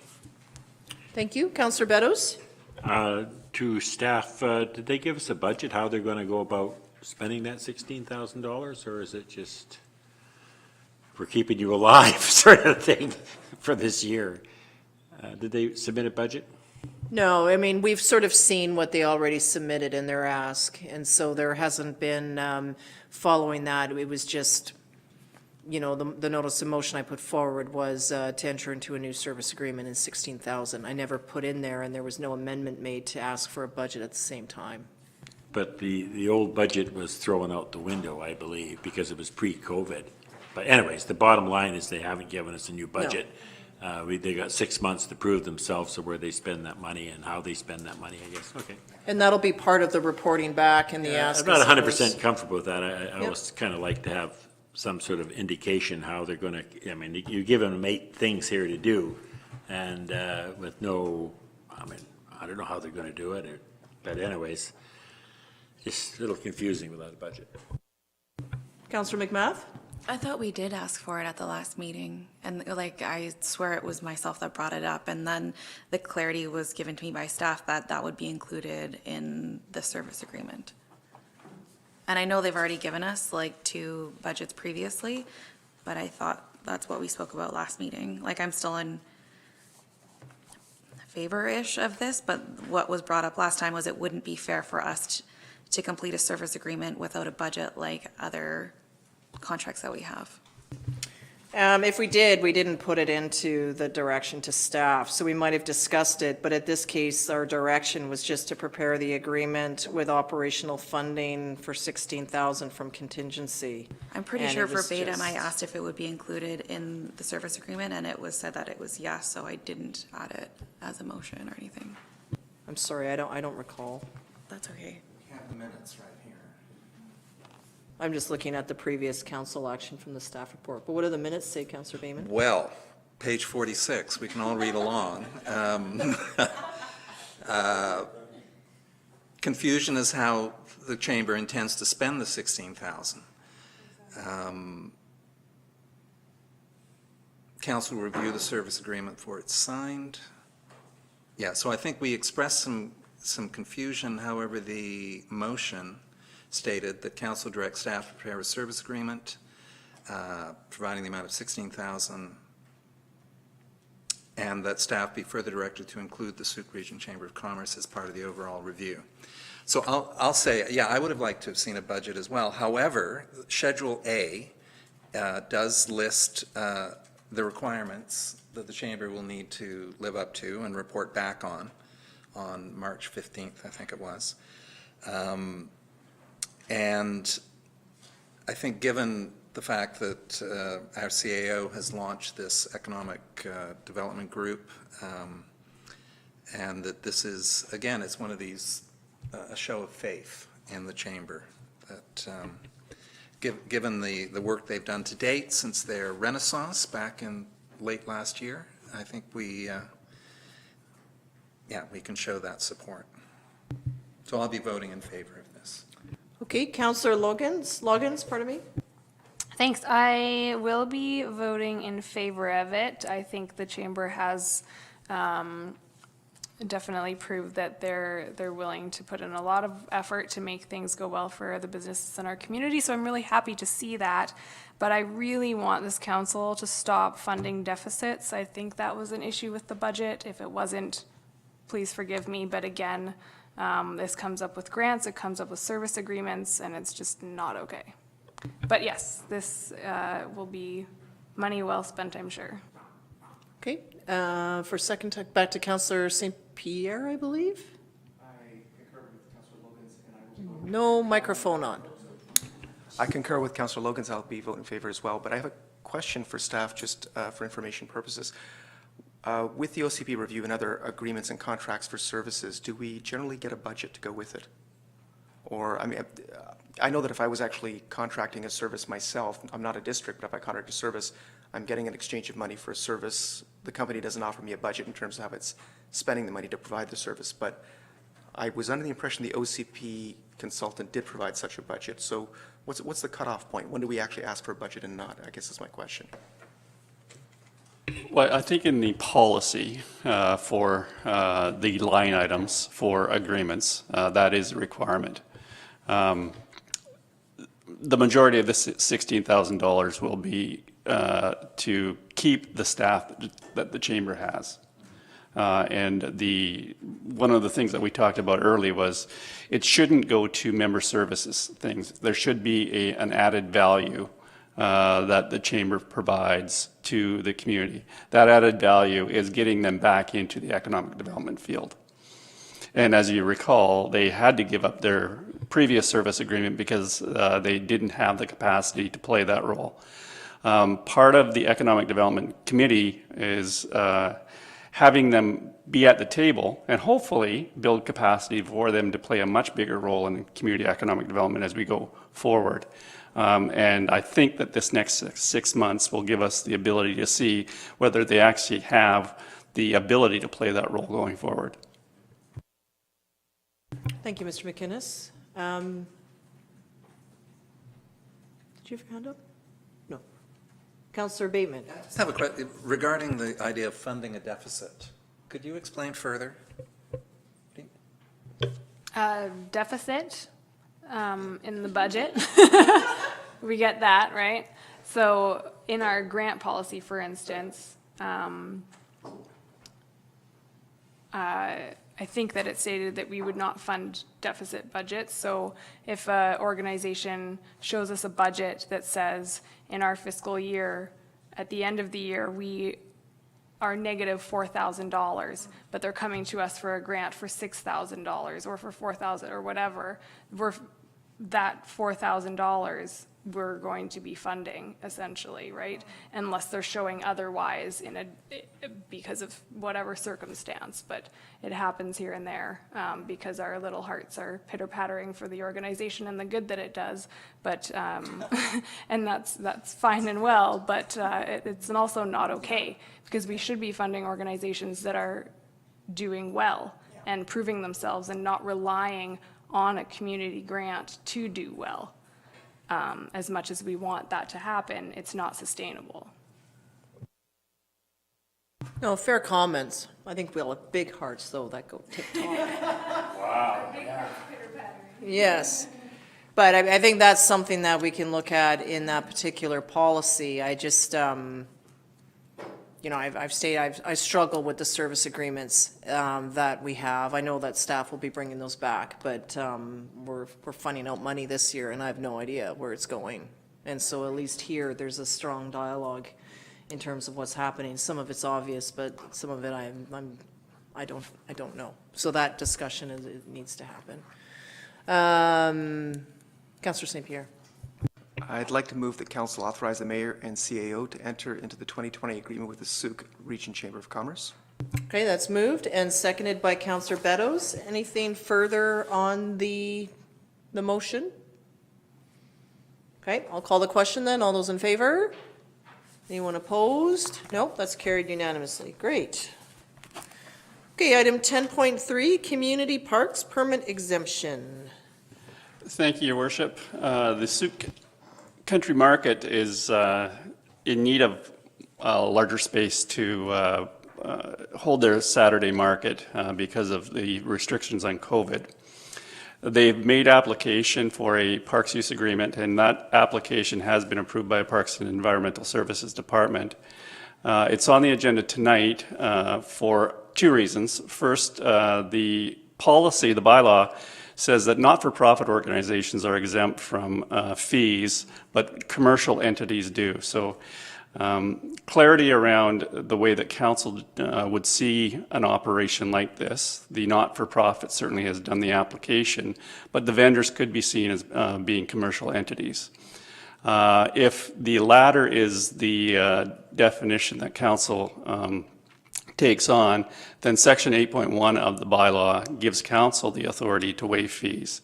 So at the end of the day, what we're asking for today is that the $3,050 that would be due if the commercial entities, the $200 per day for commercial use is determined, the request still would be for council to waive those fees for this year. Thank you very much for that clarity, Mr. McInnes. Do you know, like, where are they locating more just down from our parking lot or like further towards Wadham's Way? No, it'll be just down the stairs, Okay. proximal to the new washrooms and the water source. Parks and Environmental Services are working with them on the site plan as we speak. Okay, no, that's great. And I do support this, and I appreciate just the clarity on the commercial use piece. If it was one large farm that was coming in to open up, I'd be like, okay, like that's one large farm, say. But in this case, it's a variety of vendors. And so, you know, that's why I support the waiving of this. And I just, no, I think it's great. Something that, it's interesting how COVID has moved them into this area, but it makes the most sense. We have amenities, and we're seeing more traffic now come into the country market. So hopefully, you know, and then they have had to sort of stagger how they open, like it was sort of online and then shorter hours, and now they'll have the opportunity to open fully. And so hopefully, we'll see more vendors participate here. I know the museum is still trying to work out how they can do the night market because it's the gathering of 50 and the spacing, which is a real challenge there. But I just think, like, even if we had an abundance of, you know, with businesses that are trying to recover from COVID, that are trying to get their customers back and are trying to reach out, you know, if there's some way for us to, like, you know, there's a group of them together, I think that's quite exciting. Whereas if it was one business in the park, then that's different. This is a group. So I just sort of feel that they fall under the umbrella of being a nonprofit, and it's a needed service in the community right now. The food for food security and starts and all those good things. Okay, questions for Mr. McInnes? Councillor St. Pierre, then Logans? Then, oh, okay. Microphone. I just wanted to make a quick comment that the country market actually is a nonprofit, and it makes its tables available to farmers for very cheap. Yeah. And if we added any fees in any way, shape, or form, it wouldn't be the business incubator that it is to actually allow, you know, small farmers to actually make a living. So totally approve of this. It's great. Thanks. Hey, move it. Move it. No, go for it. So that council confirm the Sioux Country All Market right. Association is exempt from the requirement to pay commercial use fees for the use of John Phillips Memorial Park in accordance with section 8.1 of the Community Parks Regulation Bylaw. Moved by Councillor Logans. Yes. Seconded by Councillor McMath. Woo! Anything further? Mr. McInnes? Just two quick things. Two quick things, Your Worship. The Parks Bylaw does have a prohibition on parking as well, but we do want to allow the vendors to park in the park and leave the parking lot at Municipal Hall for visitors. So that's something that we'll work with them on.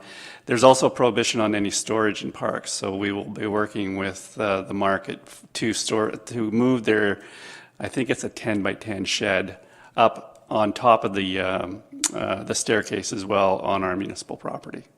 Yep, no, that's fantastic. We did it for movie in the park and all those sorts of good things. Councillor Bateman has a comment? Yeah, just a comment. I just wanted to note that it was good to see that this park regulation is short-term action item number 1 under park amenities in the new Parks and Trail Master Plan. And I just note that this $200 per day rate is useful for operations that are coming in all day, but it's prohibitive for users like, for instance, a fitness instructor who would like to offer a 90-minute class in the park. So I look forward to again, more subtlety in our regulations going forward. Good. Anything? Okay, calling the question. All those in favor? Anyone opposed? No one's opposed. It's unanimous. Thank you. Item 10.4, 2020 Road Improvement Program. Mr. McKinnon. Thank you, Your Worship. This report is in front of Council today asking for Council to authorize staff to award the tender for the 2020 road program to Capital Paving in the amount of $582,200 plus GST. This is the third year of our 5-year road program that was built on a pavement condition assessment report that was done in 2017. So we fund this 5-year program from an allotment from the gas tax reserve, $540,000 and $160,000 from our casino reserve. And we intend to do that for the next 3 years, and then we will bring back another plan. Not necessarily the work is predicated on the fact that if we do strategic investments in our pavement before the base of our road network is destroyed, that we actually provide more longevity for the road system. So that's the basis of the report and the 5-year program that was approved by Council in 2018. Nope, that's great. Councillor McMath. We've discussed previously about having connections and relationships with providers like gas and those sorts of lines that go under, because we had freshly paved road that was then dug up almost immediately after. What's the status on those relationships? So the major work from utility providers, absolutely that communication is happening and will continue to happen. We will have applications for hookups to utilities, be it water, wastewater, sometimes power, that will necessitate roads to be dug up when those applications come forward. But the work of the utility companies, that communication will happen, and hopefully we will be able to coordinate work. That would mean in our case, perhaps in this case, we've got significant work being done on Grant. We've got significant work being done on Pyrite. We've got some work on Otter Road between Road Night and Eakin. If the utility company was going to be doing something this year, we would probably defer that work to another year. Okay, so are you forwarding, if this goes through tonight, are you forwarding this plan to those companies? I believe that our engineering techs have already talked with the utility companies about our plan this year, and I have not heard of any conflicts that are within the plan that's in front of Council this evening. Okay, great. Then I'd like to move that Council authorize staff to award the tender for the 2020 road improvement program to the Capital City Paving Limited in the amount of $582,000. Sorry, I wish. 582,200.00 plus GST. Moved by Councillor McMath and seconded by Councillor St. Pierre. It's a question, I'm not sure if Mr. McInnes, if you're able to answer it, but with COVID and the like, have prices come down? And I wonder, are unit costs more affordable? Is supplies, or is it the same or more? Just curious.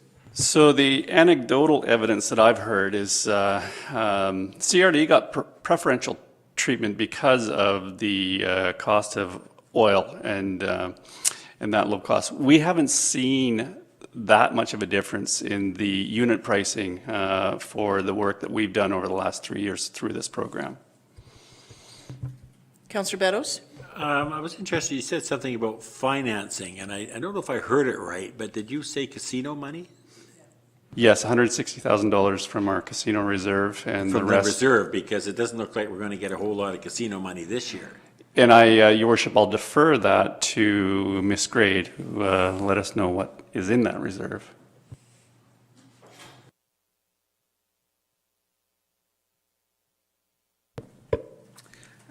Through your worship, after, so yes, after the amount coming out of the reserve is for the full 700,000 between the gas tax and casino, excuse me. So at the end of 2020, the balance estimated in the casino reserve was anticipated to be $152,361. So obviously it's still to be determined how much casino revenue we will be losing, definitely a quarter's worth of revenue out of the normal 260,000. And then I guess it's just depending on, I'm not sure if the casino's opened yet. I've heard some are starting to open. So we're kind of in a bit of a wait and see pattern until we can confirm when they're reopening. The other element was the gas tax, and I believe, did we get a double installment of that again this year? So on the gas tax, what they did is we received a letter from myself, which was odd.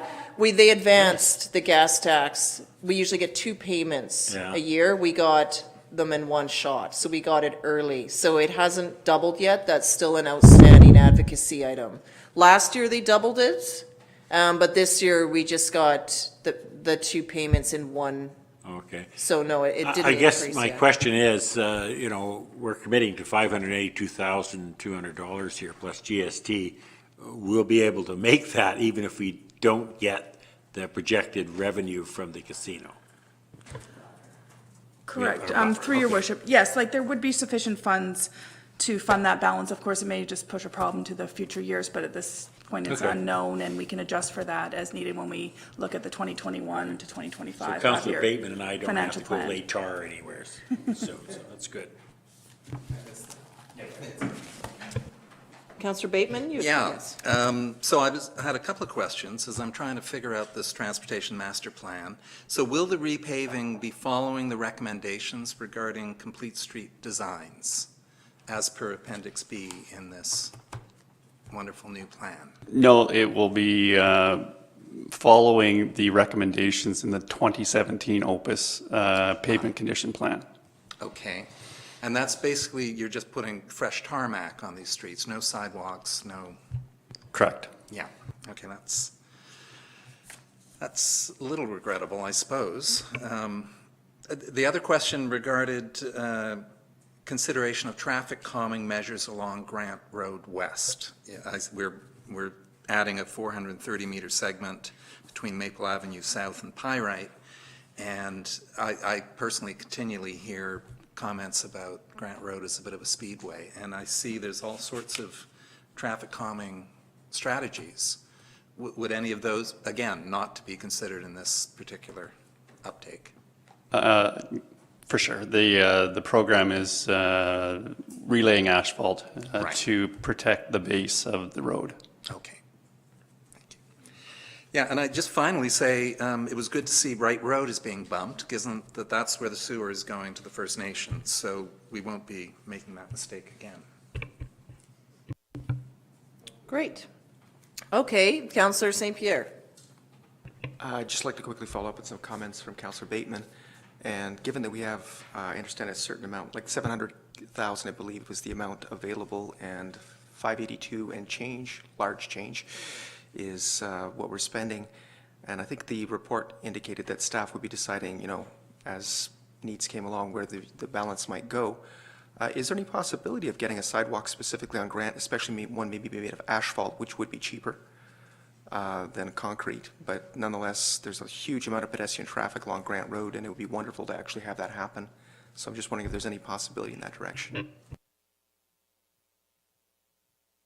So there are two hierarchies for residual funds, and as the report says, the actual cost will be on the unit cost. So we're saying that we'll do so many millimeters of lift on the roads. That will actually be priced out, and we will pay the unit cost based on the amount of asphalt we need to replace. So the 582.20 is an estimate, but the actual billing will be billed on unit costs.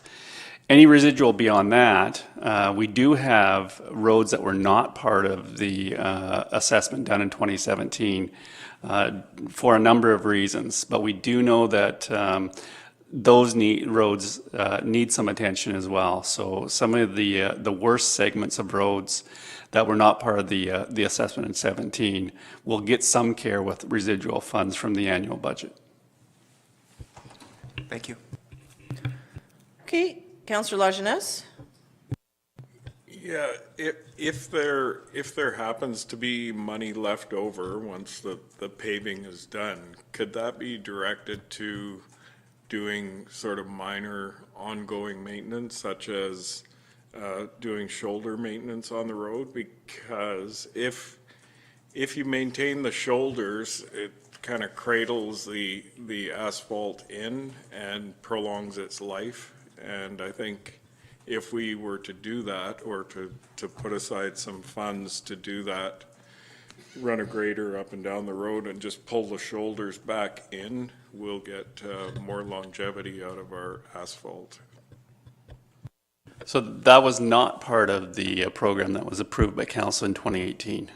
The program was to put residual money to those sections of roads that were not part of the assessment. So with residuals, will that come back to us in a report for? Yes, once we know how much of that $700,000 program we're going to spend, we will come back to council with our recommendations on the remainder. And there are some sections of road that certainly could use some attention. Okay. Okay, so we have Councillor Bateman, did you have another comment? It just struck me, I saw on one of the social media feeds, they asked what's the worst road in Sooke, and a number of people pointed out Otter Point north of Helgeson. So do we know where that fits in terms of improvements along there as we head out to the Otter Point? I'd say that, Raisy Phillips. What was that? I'd say that, but I'd Raisy Phillips. It sort of depends on how, because I was brought to my attention as well, some of it is not in our boundary though. So we can pave up to our boundary, but Right. then it's I don't know. I think Otter Point is improving that Yeah, section. and out that's to the part that the highways, or not the highways, the province is coming in and doing. So, and there's a section, I believe, of Otter Point is being done in this program here. Okay.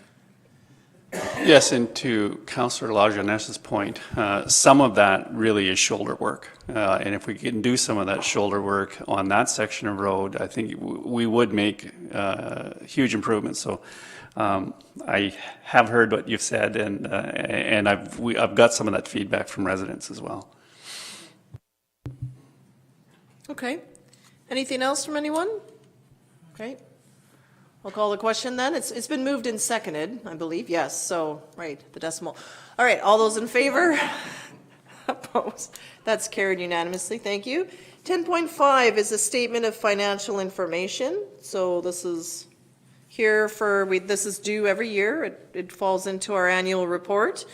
There was a deadline extension next year, or depending, we typically would receive this earlier in the year, but it's just with the way the COVID-19 impact there. So any questions? Councillor St. Pierre? Two questions. One, I was curious, I think we have reserves that are theoretically accumulating because of our permits going out for sidewalks. Where's that money actually situated? Is it under frontage improvements? Where does it hide? You mean like cash in lieu for sidewalks? Yeah. Okay, good question. Through your worship, I would have to confirm with the engineering staff. It either would be living in the roads DCC budget potentially, or if there's cash only for sidewalks, what was that? Possibly the Community Amenities Fund. I just kind of had to confirm. I don't know off the top of my head. Just curious because I didn't see it there. And I guess that leads me to my second question. In where, sorry? That's I just don't the- think that should be in the SOFI. That doesn't get reported through the SOFI, Oh, okay.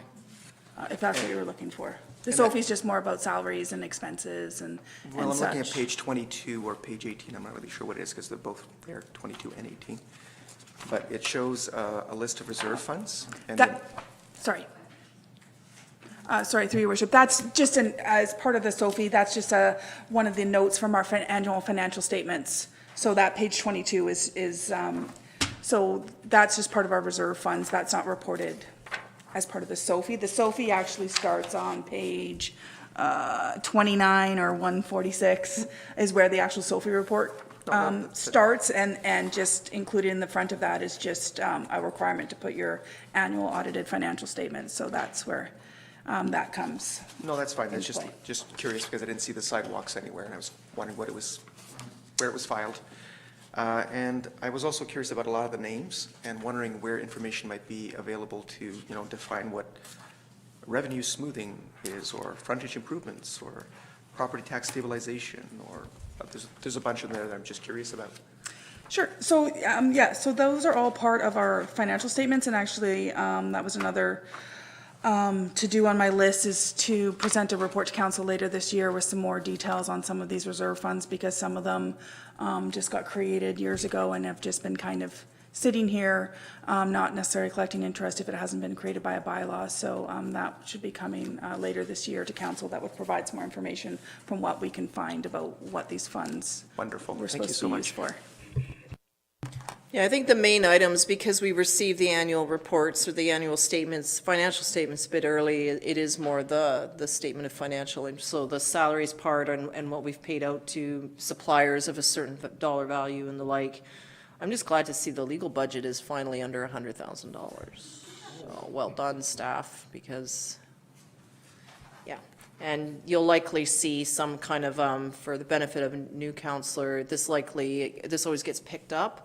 What counselors earn and what our expenses are, and sort of a handful of employees, and it sort of compares around the region and so forth. So don't be surprised to see that. Yeah, it's always like they get FOI'd and then they get a breakdown, and or mine used to all the time by somebody, and then when they see what it is, it's like, yeah. Anyway, Councillor Logans and McMath. Move receipt. So that council receive the 2019 Statement of Financial Information Report and direct staff to post the report on the district's website for public information. Moved by Councillor Logan, seconded by Councillor McMath. Anything further, Councillor Bateman? I had a couple of questions. So equity and tangible capital assets is in at about 109 million, and land is valued at 38.4 million. I'm wondering, do we now include natural assets in our accounting? I know that was a plan of Mr. Derrick, I think, too. Through your worship, no, again, you're referring to the financial statement side, not the SOFI report side. Yeah. But no, we haven't, like, are you talking about like lakes and the Well, I remember, such? yeah, at our council orientation way back when, Sooke was working with Gibson's and other forward-thinking communities to value our parks and our natural assets, trees, as you say, lakes, ponds. So yes, no, that work hasn't been done, and that would be something as well, we'd have to work closely with our auditors just to ensure that it's the correct value that would be set up if that is something that does get set up, and so no, that's not included in the numbers. So my other question regarded, and thick as a plank on these subjects, but the Municipal Finance Authority pooled investment funds, we have $12 million in there. What does, could you define that and explain it? Sure. Through your worship. So these are where our surplus funds get invested throughout the year, and our reserve funds are invested in the MFA pooled investments. So it's any surplus, like we kind of have an operating account through our main bank that deals with our day-to-day transactions, and so we kind of know from cash flow purposes how much money we need in that account for any given month. And so we, of course, because we retain or get better interest rates from pooled investment funds. So we invest the surplus funds that we receive at this time of year into MFA throughout the year, and then throughout the year, as we need the funds, we just draw from it and transfer it to our operating fund. And as well, that in the MFA fund is where all of our reserve funds in the note that Councillor St. Pierre was referring to, all of those funds are invested in the pooled funds because you get a better interest rate and return from those as well. Does that make sense? Okay, anything else? No, that's it. All right. So we move seconded. I'll call the question. All those in favor? Opposed? It's carried unanimously. Next up, item 11. Here is the Firearms Regulation Bylaw Repeal Bylaw number 787/2020. So this is coming out of the Committee of the Whole. So it is that council give first, second, and third readings to Firearms Regulation Repeal Bylaw number 787/2020. Moved by Councillor McMath, seconded by Councillor Beddoes. Comments or questions? Okay. We still have to adopt, so we're not there yet, but it'll be back yet one more time. Call the question, then all in favor? Opposed? Is carried unanimously. Item 12, new business, there is none. Item 13.1 is correspondence from Mr. Laxton regarding sewer planning failure and easement errors. So this came in the correspondence, and I asked that it be pulled from the block. Can you shut off your microphone now, Councillor St. Pierre? It's just an echo that I'm hearing, sorry. And I'll just, I know there's been updates to this, so perhaps I'll just turn it over to Mr. McInnes. Thank you, Your Worship. Yes, I did speak with Mr. Laxton personally last week. Very unfortunate situation. There was a easement that should have been registered with land titles. That easement was not registered. Subsequent to the the sale of that property, there was an application that came in for a suite, and that the application was approved by the district contingent upon the easement being registered. And Mr. Laxton, the current owner of the property, is having no luck getting that easement registered. So what I have committed to doing is finding out what legal remedies for this situation may be there, and discussing those legal remedies with Mr. Laxton. I've asked for a couple of weeks to get those legal opinions done, and then talk with Mr. Laxton again. I'm not sure whether the District of Sooke is going to have any play in this. It looks as though it's a civil matter, but at the end of the day, I'm absolutely committed to finding and working with Mr. Laxton to see if there's what the remedies are. And it may not be the easement at the end of the day, but there may be other remedies as well. Thank you, Mr. McInnes. So at this point, I believe we'll receive for information. Okay. Moved by Councillor St. Pierre and seconded by Councillor McMath. Anything further? Okay, all those in favor then? Anyone opposed? That's carried unanimously. Council verbal reports. Reports from councillors. Who would like to go first? Councillor Bateman. Sure. Okay. So, meeting of the Sooke Multi-Belief Initiative last week. The Compassionate Action Plan that this group has come up with will be given an update and submitted to council in the fall. And there are plans for a series of evenings in John Phillips Park, provided we get the necessary permit, on community unity intended to inspire courteous, meaningful, contemplative matters of the heart, mind, and spirit in these volatile times, which sounds like quite a mouthful. And this will involve Rick Eby from the Baptist Church, Mark Ziegler, the Unitarian, Don Brown from Baha'i, and Troy Leonard of the Church of Truth. So that will be open to all, free of charge. The EMCS Society met via Zoom. Theater seating has been ordered. The Play and Learn Summer Camp, 9th annual, is upcoming, and that's for youngsters age 9 or under with literacy issues, numeracy, verbal, physical literacy. Yeah, as Ebony well knows, Councillor Logan's well knows, and that's going ahead with 24 children in a really effective COVID-safe environment.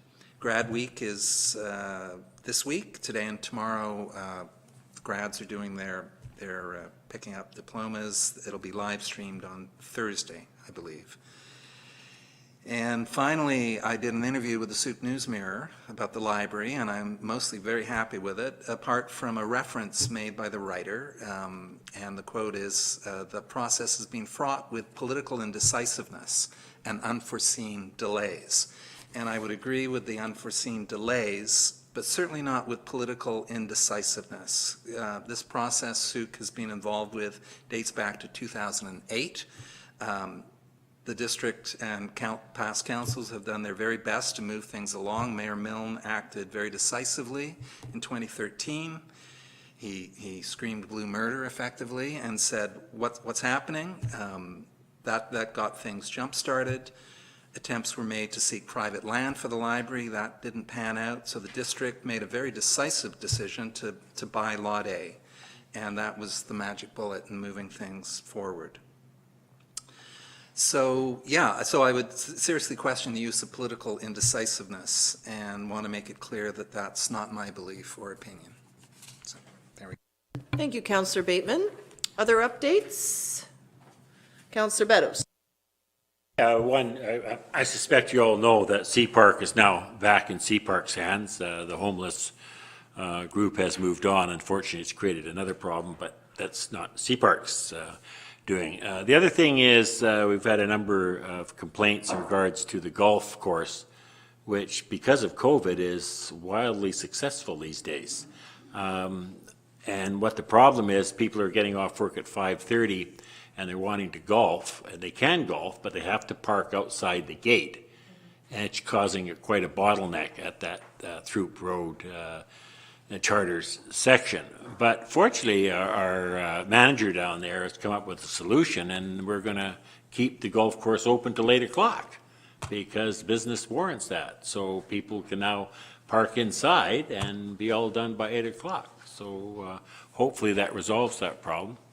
Other than that, things are ticking along. The kids are going to get the ice thing back for it won't be ice, but the floor, so they can do their summer programs. So things are moving along. Thank you, Councillor Beddoes. Any other councillors? Councillor Logans? Yeah, I attended the Homeless Coalition meetings. Those have phenomenal people, including staff and council members on them that are on top of it, as Mayor Tait gave an update earlier. I attended the Juan de Fuca Water Commission meeting, and I have a Regional Housing Trust Fund meeting coming up, but I'm going to have to miss it because of a meeting that we have here practically around the same time. They're not going to do a call-in or anything, so I can't really juggle both or send an alternate, just a heads up there. And I'm wrapping up school in July, so I'll be back without interruption as of August. So just so you're all aware, so that everyone can have a break, I'm really trying to push that we don't meet in August. I mean, not because that's when you're available, but I think our staff deserve, some time off. I really need some time off as well. So, that's where we'll see just a lot of busyness, and then, and that's sort of been the tradition, right? And is to do that and then to pick up full swing come September. Just a couple of things to report on. I may have shared that my father was in VGH, Victoria General Hospital, for a short period of time. They are starting to allow visitors in. So there's a process, though, that you would have to get screened by sort of the manager of the ward to make that determination. And a lot of times it's been difficult for families with loved ones that are in the hospitals because of the visits. It's the shortage of the protective equipment, the PPEs that, but I think now that supply chains are a bit more stable, they're starting to ease up. In my situation, because I could talk to my dad on the phone and I knew that he was coming home, I didn't pursue that. I was sort of curious to go through the interview process just to see what it was like. But then it's like I'm using up a nurse's time just for my personal curiosity. It didn't seem good, and I knew he was coming out, so I didn't go in, so it worked fine. But I think that's just important for people to know that they are finding ways to get people in, and I think that's really important. Transit Commission is met. There's no way to meet physical distancing in the Commission boardroom, so that was a call-in. Some IT challenges, but overall quite well. And then I also, on behalf of UBCM, chaired quite an extensive transit meeting with mayors from transit-impacted communities as UBCM is putting together its own advocacy platform and working with the province on getting transit up and running. It's a difficult one because it's an essential service. There's no fare collection. There's the cost of equipment, the enhanced cleaning, all of that. The riders are still not there. And then, of course, if there's no funding from either the feds or the province, then that means it'll fall on property taxes or the fare box, because that's it. So that would be an extreme hit. I've said our residents are not able to afford a significant increase in transit to plug that gap. So that's where you'll start to see more and more advocacy effort return. So that's something that is well underway. It is concerning, though. All of the expansion that we were so looking forward to, of course, has been pushed off into the future, and I still get cases where folks are asking to keep transit free for youth. It's impossible to meet that with the shortfall in funding. It's just bleeding out money everywhere because the service needs to run. It's a difficult one. Great idea, just practical. It can't happen to get the fares in place. I'm curious, UBCM, as you will have read in the Compass Convention, is going to be a 3-day virtual event in the same week. It's typically 4.5. It would have been in Victoria, but in this case, it'll be an online event. I'm just curious if you know at this point if any of you are planning to register. The registration opened July 2nd. We'll deal with this all later in July. There's no rush. I'm just curious if you know I'm just curious if you might have thought about whether or not you would attend or not virtually. There's no in-person option. Councillor Logans? One thing that a lot of online conferences do is record the sessions. I'm wondering if you know if that's going to be happening so that we can attend even probably better than being in person. Well, and that's, it raises a lot of interesting things because I think so. And that still is being a bit worked out because I know from attending in person, I want to go to these 3 things. And you miss 2 because you're in one, or you go to half and then the other, or you run around. So in this ways, it's providing a lot more opportunity in that way. Totally different feel. The intent is to make it as dynamic and engaging as possible. We appreciate Zoom fatigue and all of what is like. But there'll be a lot of relevant information and then just working out what the voting procedure will like, the election procedure will be like. So there's still all those details, but the intent is to build quite a fabulous program. So I'll let you know when I know more about that. It would happen the week of, the same week, September 20th. We had all sort of last year committed to going and having our hotel rooms. So that's a cost now that is gone, which we know, and it will be shorter, probably the 22nd, 23rd, and 24th, somewhere in there. Yeah. So does anyone know? Councillor St. Pierre? No. The registration will open July 2nd, and the short program sort of is being built, and more of that information will come out when things are more locked in. And so just sort of one idea that I'll throw out there is that since we have the technology, for those of you that are able to attend that week, is maybe you could gather here, you can watch the screens, bring some popcorn, you could cheer me on even though I won't hear you. Do we have a bar? It's all up to you, right? It's you could do that. And then you'll see the resolutions, the panelists, and there'll be a lot of ways. There'll be quite an investment into software to make it, there's virtual conventions that run globally. We're not the first to do it, but I think it'll be quite interesting, so, yeah. I don't think we'll fit in 280 resolutions, so that didn't, yeah. So that process is being worked out. So right now I'm having a lot of different meetings in terms of how to make it more effective, because I don't know that our members would tune in for 3 days of resolutions. I don't think so. That's just me, but Councillor St. Pierre. Just a short verbal report. I forgot about the CRD Water Commission, so I'll just throw that in quick. So bylaw number 4261, which basically deals with water restrictions and the different levels of water restrictions, is being reviewed. Moving more towards an education engagement of the community instead of an enforcement piece. They found that to be more effective, more cost effective in actually getting the job done. They're looking at what to do about bulk water purchasers, because right now they're not included, which would include things like turf farms and tree farms and so on and so forth. So they're going to have a report back from their agricultural advisory group, which is probably going to feed into that particular process. I also brought forward a notice of motion because right now at this point in time, the rainwater catchment systems require an engineer's stamp, even if you're actually getting your design done by basically a designer that's been certified. But the bylaw was put in place before there was a certification process. So essentially right now they're looking at an increase of $2,500 to $3,500 for a rubber stamp that just isn't needed. I'm just trying to get rid of it. I'm just trying to get rid of it because it's just lame. Anyway, that's my report on that one. That's great. For either of you on the water, like I've received some comments from folks that are on the Camp Lake, and it's like a new line. Is that now CRD water from the water reservoir flowing through it? Yes. It is? Yeah. Okay.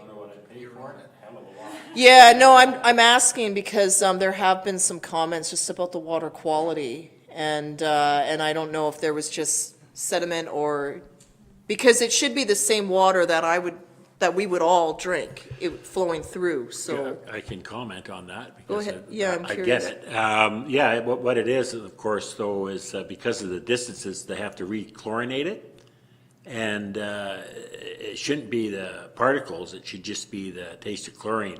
It does change at different times. Sometimes out of the tap I can drink it without a problem. Other times it's very chlorinated. Oh, and interesting. they built a little pump station just right on the border between Sooke and Otter Point.